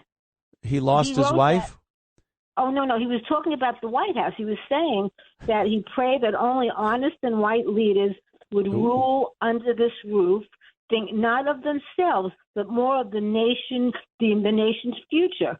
So in the same spirit with President Trump, he was born with this remarkable gift for building, and he has undertaken this great restoration, and this is his legacy. But it's not going to be for him, because by the time we get done, he's done there. So he's doing this for America. It's a gift to America. And, I wanted to say this, too. It's a testament to his belief that the White House does not belong to any one man, but to the people. Right. So when you think of Mar-a-Lago, right, you think of all those great events that he has there all the time. And this setting that they have now, it's cramped. They only hold 300 people the most. This is going to hold 1,000. It's just going to be wonderful. You know what else? They think and they speak based on projection. It's what they think about themselves and their cronies, because they don't see it as Donald Trump building something, a lasting, beautiful addition to the White House. And they say, oh, he's building it because he doesn't plan on leaving. He's building this giant monument because he's not going to leave when his term is up. Meanwhile, he's been president already once. They said then that he wasn't going to leave. Will he accept the results of the 2020 election? Well, he didn't, but he left. He thought it was something was up, and he left. But constitutionally, at noon on Inauguration Day, he was out of the White House. And now, again, the same nonsense. He doesn't want to leave. He's building this monument. Do you know something, Sandra? I actually read a tweet from someone that said he's building a bunker underneath this ballroom, and he's going to hunker down like Hitler did in Berlin at the end of the war. Anthony, we're dealing with very sick people. Yes. I mean, it's sick already. It's so crazy. This man wants to give a beautiful gift for future administrations to enjoy, which they will. They will. There were other presidents. Franklin D. Roosevelt added a second in the second wing. He made a second story there. Nixon did his thing with the bowling alley and the swimming pool, and Bush with the solar jet panels. I mean, everybody did things, and they were all angry, but they got over it. And in the end, they loved it. This is going to be the best gift that they ever get. And many years from now, Trump is going to get that legacy. And he deserves it. I'm glad. Yep. Yeah. Every single president that is elected from the time that is built forward is going to love having their events in there, being seen in there, the opulence, the grandeur, as I like to say, the grandeur. I like they that are going word. to, any Democrat president will stand there in a tuxedo with his family going, beautiful. This is elegant. Awesome. Absolutely. Yep. Thank you, Sandra. I always appreciate a call. She remembers when Truman remodeled. She was a young gal of 25, I believe. Oh, I'm kidding, Sandra. Don't hear many young chippies calling into my show, as we used to call them. This is an astounding story that popped up last week. It's been being investigated for years by the FBI. The NBA is entangled in some crazy scandal involving gambling. Ooh. Basketball players love to gamble. They make a lot of money, the professional ones anyway, and the ones that are professional and name, they're big athlete stars in the NBA. They make a lot of money and they gamble a lot of money. I heard somebody the other day trying to make an excuse for it. It's like they're not gambling. They don't have gambling problems. They have an addiction to competing. They're very competitive. Like, yeah, really? Yeah, because that's what I do when I go to Atlantic City or Vegas. I'm competing against the dealer. The money doesn't matter. I just want to beat the dealer. Yeah, I don't get that that whole thing.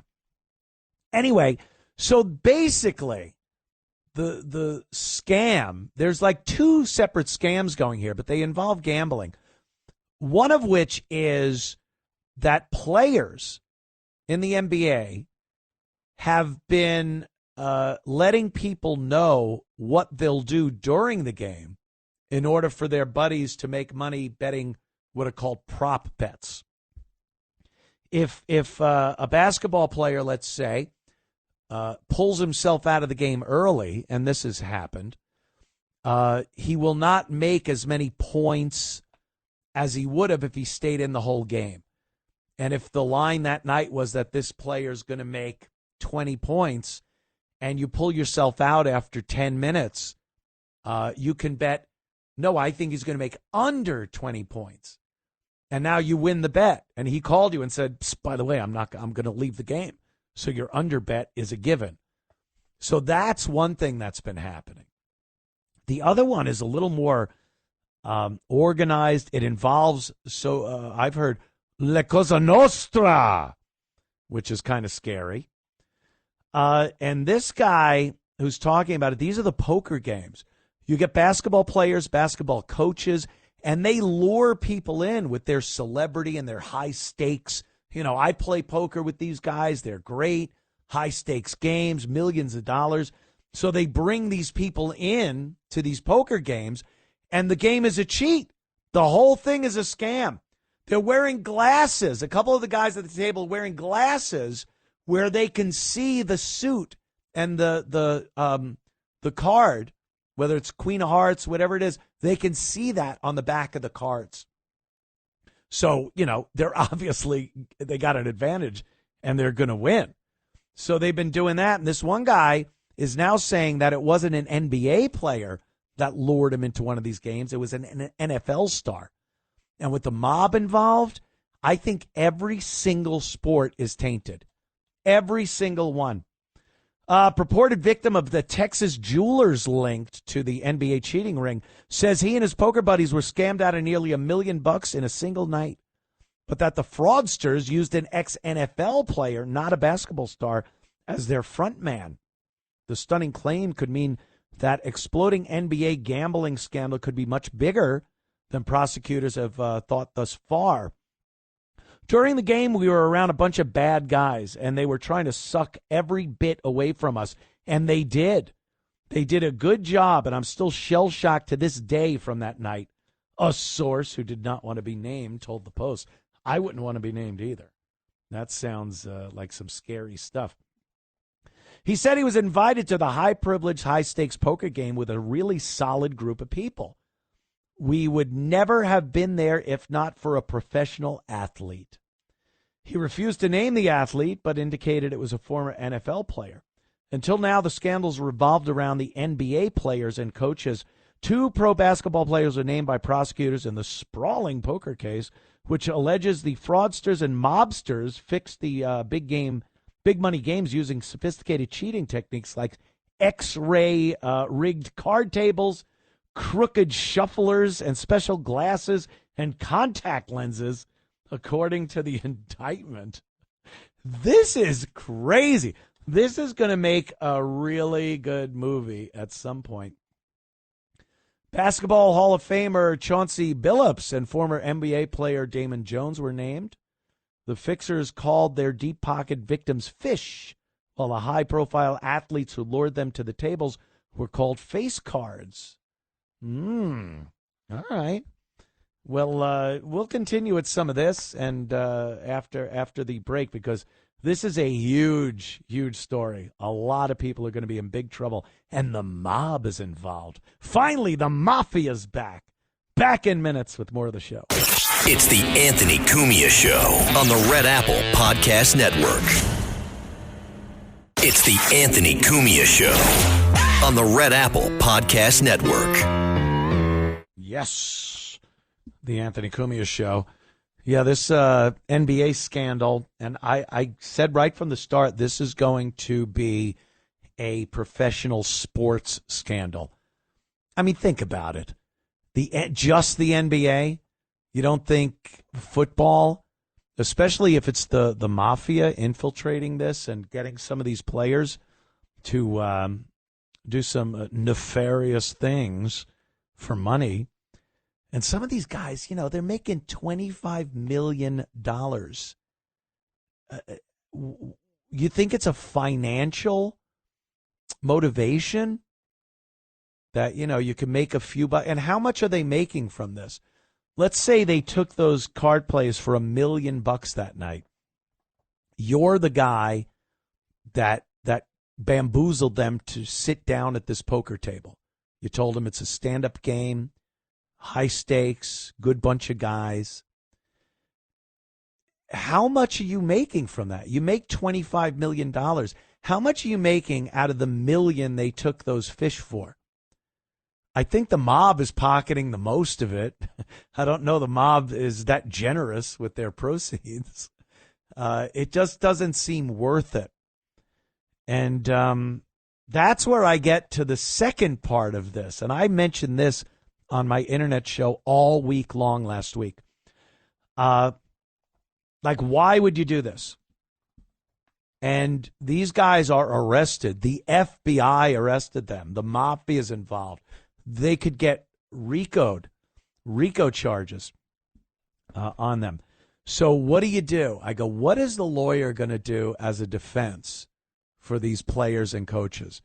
And I go, what better defense do you have than they said they would kill me? These are organized crime members, Goodfellas, Casino, the 5 families.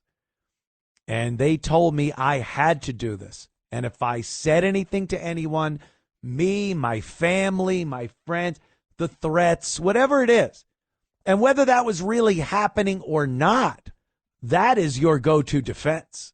That's your defense right there. Well, yesterday, a story comes out. Ex-Gambino enforcer says Chauncey Billups could have been blackmailed by the mob in the NBA poker scandal. Do this or else. It was the first thing that came to my mind. It's a perfect defense. I don't know if it's going to work, but I don't think you can come up with a better defense. Oh, I didn't know they were doing this. They were going to kill me. For them to do this, they probably knew somebody and asked him for a favor. He's got a wife he's cheating on. They caught him snorting some coke or whatever. They got him somehow. John Aliti, whatever, theorized, though there's no public evidence to suggest he's engaged in these behaviors. Well, you don't want to slander the poor gentleman. Or the suspended 49-year-old Portland Trailblazers coach could have asked the mob for help, he suggested, and then found himself in over his head.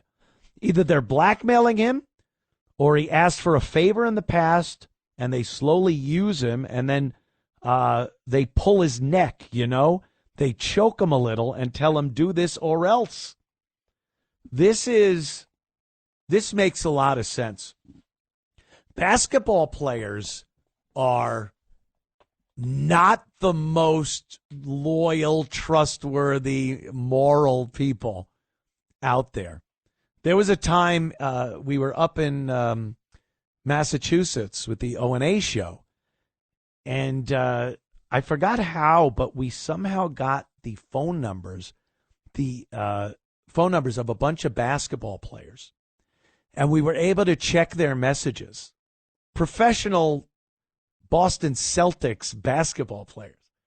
And we checked their messages, and 99% of their messages were various floozies from around the country. And they were calling them and leaving messages. Hey, I see you're going to be in such and such a city this coming week. I'd like to hook up. So I can't imagine that the mob couldn't find some blackmail to use against these players to have them do what they want them to do. The other thing is the favor. Look, a lot of these guys make a lot of money. But if you're jammed up gambling, a lot of money doesn't mean a lot. If you need to pay off a debt and you don't have assets available to you right then, you will go to some pretty shady people to get that money. And they're not just going to sit back and, they're not a bank. We're not a bank, Jerry. They're not just going to sit back and collect their VIG. They're going to say, hey, maybe you don't have to pay me the VIG this week, but here's what I want you to do as far as the game goes. So I think as this investigation goes on, this is really what you're going to see starting to come to the surface. Let's see. Follow. Let's see. Here's the latest on the scandal. NBAers Chauncey Billups, Scary Terry Rozier. They were both arrested in major gambling bust involving 4 mafia families. 4 of the 5. Who was the one that held out? Ming. L.A. Lakers and LeBron James. It involves 4 mafia families, the L.A. Lakers and LeBron James. Who was Damon Jones and the other NBA player and LeBron James' friend in the middle of the FBI betting poker arrests? Lakers, Raptors, Hornets, Trailblazers, all involved. Reputed mobster busted in the scandal admitted trying to violently take over the New York City garbage business. And a scammer known as Pookie in the NBA poker scandal trashed a New York City home and left behind nude self-portraits. So that's all of your NBA scandal news. How about that? It's got a little bit of everything. Some sexy scandals and gambling, the mafia. I tell you, I've had nightmares where somehow I got involved and under the thumb of the mob. And that's, in dreams it's scary. And then you wake up and go, oh, I'm out of trouble. Nothing better than waking up from a nightmare when it involves the cops or the mob and you're in such trouble. And then you move a little, you open your eyes and you go, hey, that was good. Now I'm out of trouble. Like if only life could be that easy. But, I'd have these dreams that the mafia, I had done something and I was indebted to them. And I had to, I'd use my broadcasting prowess. I think I had to do something like read ads that the mafia wanted me to read. I don't know. I don't think the mob really cares. Maybe back in the old days with payola, if you were a music DJ and the mob would get in cahoots with an artist or a producer, and they would go to the radio stations and go, hey, play this record, and we'll give you a little something. It ended up being called payola, which is really taboo in the radio business. But other than that, I don't remember anything really after that the mafia could get you on. Hey, I want you to do a 3 for Tuesday. But I can only do you're doing a 3 for Tuesday. Forget about it. So I don't know. I think those days are over. But the nightmares continue. The nightmares continue. ICE is catching a lot of flack from the usual suspects, the politicians, and local law enforcement aren't working with them. The politicians tell the local law enforcement police that they won't be working with ICE. It's really terrible because, as I said earlier, we voted for this. Anytime I read something on Twitter, it's, hey, Trump is losing his base and he's losing his supporters because of this. And all I read in the comments is, I voted for this. This was not some secret. Everything Trump does wasn't some secret that all of a sudden he pulled out and his supporters go, oh, no. What? He didn't say he was going to do this. He talked about it for years, years and years and years. Every rally, he got up to the podium and said, this is what I'm doing. I want illegal aliens out of this country. Joe Biden let an invasion happen, and I'm getting rid of them. We're putting ICE. We're getting more ICE agents. We're getting more Border Patrol. We're not putting them on this job where, remember when Biden said, we got a bipartisan bill at borders. You get to pay and it was all about hiring more. He goes, it's going to hire more Border Patrol. Yeah, they were going to hire more people as administrators in the Border Patrol to process the illegals that were coming over the border more quickly and efficiently. And that was supposed to take care of the border problem. And when the Republicans said, we're not signing this, they said, no, they just don't want to sign it to make Trump look good. And no, we wanted, and what Trump was promising was kicking them out. Get rid of them. Not more money to administrators and judges to process them back into our country and flying them to places like Springfield, Ohio to eat your pets. No, we want them out. Thank you very much. And for them to say things like, he's losing support because, his base didn't vote for this. We voted for this and more. And every time you read the comments on these posts, I'm like, do they read the comments on the posts they make and realize every single one is calling you an idiot and saying, no, this is exactly what we voted for? I don't know. Anyway, White House advisor Steve Miller, who has been called a Nazi. I believe Bobby De Niro was on a program and said Steve Miller was a Nazi. And he is a fascist and just an insane display of slander and defamation. Maybe when they're a little less busy, they will take people like Robert De Niro and the gals from The View, take him to court. Because he's like, Steve Miller is a Nazi. No, he is. He's a Nazi. I'll take him out back. I'll play that mug. I'll take him out. You're 108 years old, De Niro. You're not quite a Jimmy Burke from Casino anymore.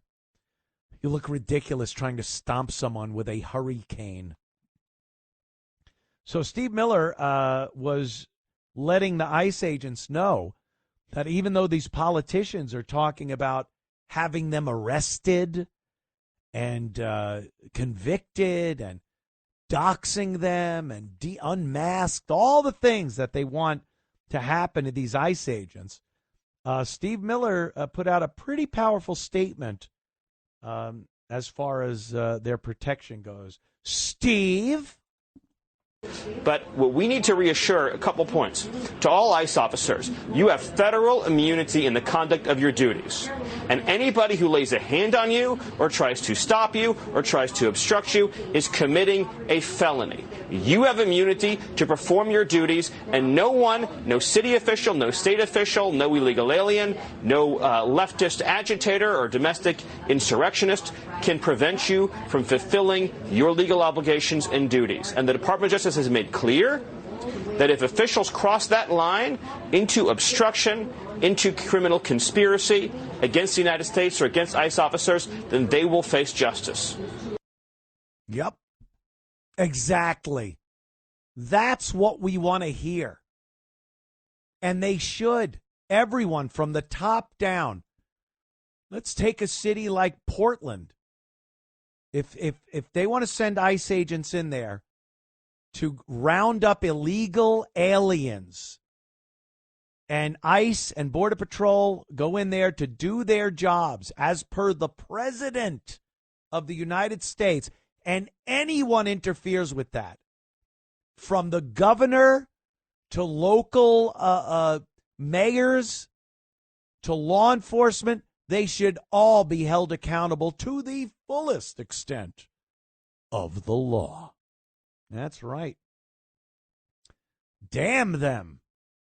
Because, I mean, what good is it if these local jackasses can stop a completely legal, needed presidential directive, and you get these lower circuit court judges, the mayors of some podunk town, these lefty governors and local state senators and congresspeople. Enough. Right, Charlie? Charlie from Manhattan. What's up? Anthony, you're really belaboring the whole point here. Trump was elected to accomplish certain things, right? He's the right person. He doesn't worry about what other people think. He doesn't worry about what the politicians say or what the Democrats say or generally the public says. He does what he has to do. We're living at a time that did not exist 25 years ago, where a president did what he had to do. He didn't worry about the public. He didn't worry about what other people thought. He did what he had to do as president of the United States, period. That's it. And he's the right person for the time because he knows exactly how to handle public opinion. He knows how to handle all these contrary views about whatever the topic may be. You've heard what's been going on as far as his renovation of the White House, right? Oh yeah, I was just talking about it. It's insane the outrage from the left. If you give the public a chance to voice their opinion, they're going to tell you everything and anything. Right. Anything or anything. And they don't know a damn thing about it. They don't even know that the White House has been renovated many times in the past. No. And you think any one of the presidents that were in office at the time worried about what they thought about what should be done, and they have to get approved? He has to get approved. Not at all. They didn't care. All right. So that's what it comes down to. And as I said, we're very fortunate that Trump is the type of individual that can weather the storm. Yeah. And he disregards whatever the general public, the Democrats or whatever, have to say about it. And that's it. That's all. Good point. Good point, Charlie. I appreciate that. Yeah, imagine having a president right now that was so concerned about what anyone was saying about him and just folding at every turn when Chuck Schumer would say something, and you just got to sit there and go, what are you doing? Do what we elected you to do. That would be a nightmare. That would be a real nightmare. And Trump is really one of the only people that will do that because he has something else to go to when he's done being a politician. He had something before he was a politician. He'll have something after. He's got a great family, plays golf with his granddaughter. He don't need this garbage. So when people call him out on things, he can turn around and tell them to go F themselves. And it's refreshing. I don't know how many times we've seen that. Like the old presidents back in the day, they would do that because we weren't where we are now. The media being a propaganda wing, the Democrats and liberals bashing you, trying to call you a criminal, trying to have you arrested. You need a guy in there that's strong enough to not listen to that and not react to it. Oh, you don't like that I'm tearing down the East Wing to put up a ballroom? Tear the entire wing down, and we'll rebuild it. We'll put in the ballroom. He doesn't care. He didn't go to this, all right, well, we'll have a hearing on it, and we'll do this. He just said, no, we're doing it. And that's the type of president we need so bad, especially right now. Okay, back in moments with a little more of the Anthony Cumia Show. Stick around. It's the Anthony Cumia Show on the Red Apple Podcast Network. It's the Anthony Cumia Show on the Red Apple Podcast Network. The Anthony Cumia Show. Thank you for your support on another Sunday evening. Boy, I am looking at these clips from this Mamdani rally. The sitting Democrat governor of New York, Kathy Hochul, is rallying with a devout Islamist communist, Zohran Mamdani, and the crowd is feverishly chanting, "Tax the rich, tax the rich." Absolutely and utterly doomed. Mamdani himself posted, "Good evening from Queens. New York is not for sale." What? Yeah, you're draining it. You'll just drain every person that is actually doing something, that is actually earning a living. You will tax them until they have to leave or go broke. The proverbial blood from a stone. How much do you plan on getting? So Zohran Mamdani filled the stadium. Yes, he did. At the Bernie AOC Mamdani New York City rally, the crowd is chanting, "Tax the rich," and Governor Hochul acknowledges them. "I hear you." So, again, any type of deal being made between Mamdani and Hochul, if she has plans to finance Mamdani's communist takeover of New York City, you in the state will be taxed. She seems, when the crowd is chanting, "Tax the rich," and she says, "I hear you," tax New York State's wealthy people, and then usher that money down to New York City, where Zohran Mamdani will use it for free buses, childcare, state-run grocery stores, and whatever other free stuff that he is touting. Wow. Unbelievable. Who's this woman? Well, I don't want to put anything on where someone might curse. Yeah, this is going on right now, this rally, and it is a commie whirlwind over there. I didn't see any clips from Bernie yet. New York. Zohran Mamdani posts, New York City, now let's win. And it's a picture of Zohran and AOC and Bernie Sanders on stage in front of a festive crowd. Crime in NYC, it posts, "The blind leading the blind." No one with any sense is happy about this.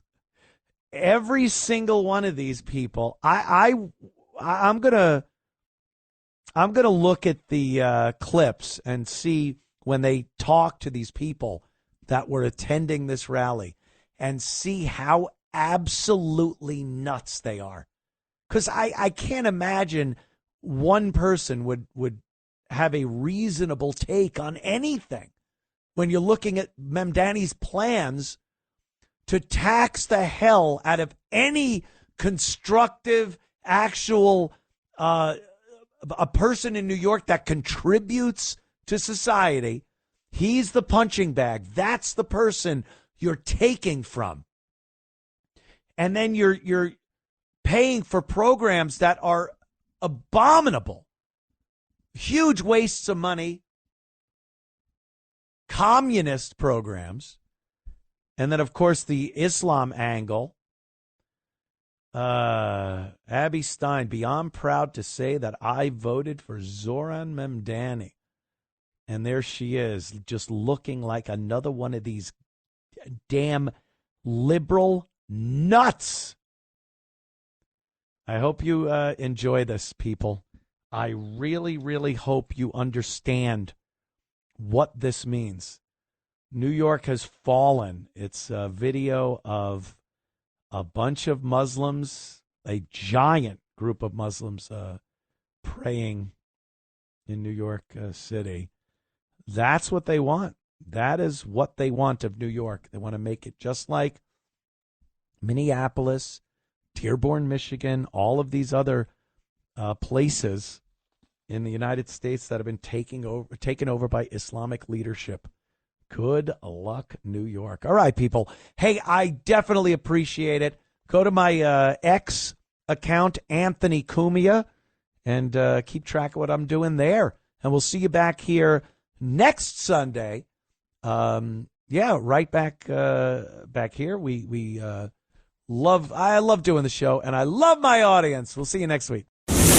Thanks for listening to The Anthony Cumia Show. You can hear The Anthony Cumia Show Sunday nights at 8. If you like the podcast, share it with your friends and listen anytime at WABCRadio.com and download the WABC Radio app. Hit that subscribe button on all major podcast platforms. Plus, follow WABC on social on Instagram, TikTok, Facebook, and X. See you next time for a new episode so you never have to wonder, what the heck is going on here?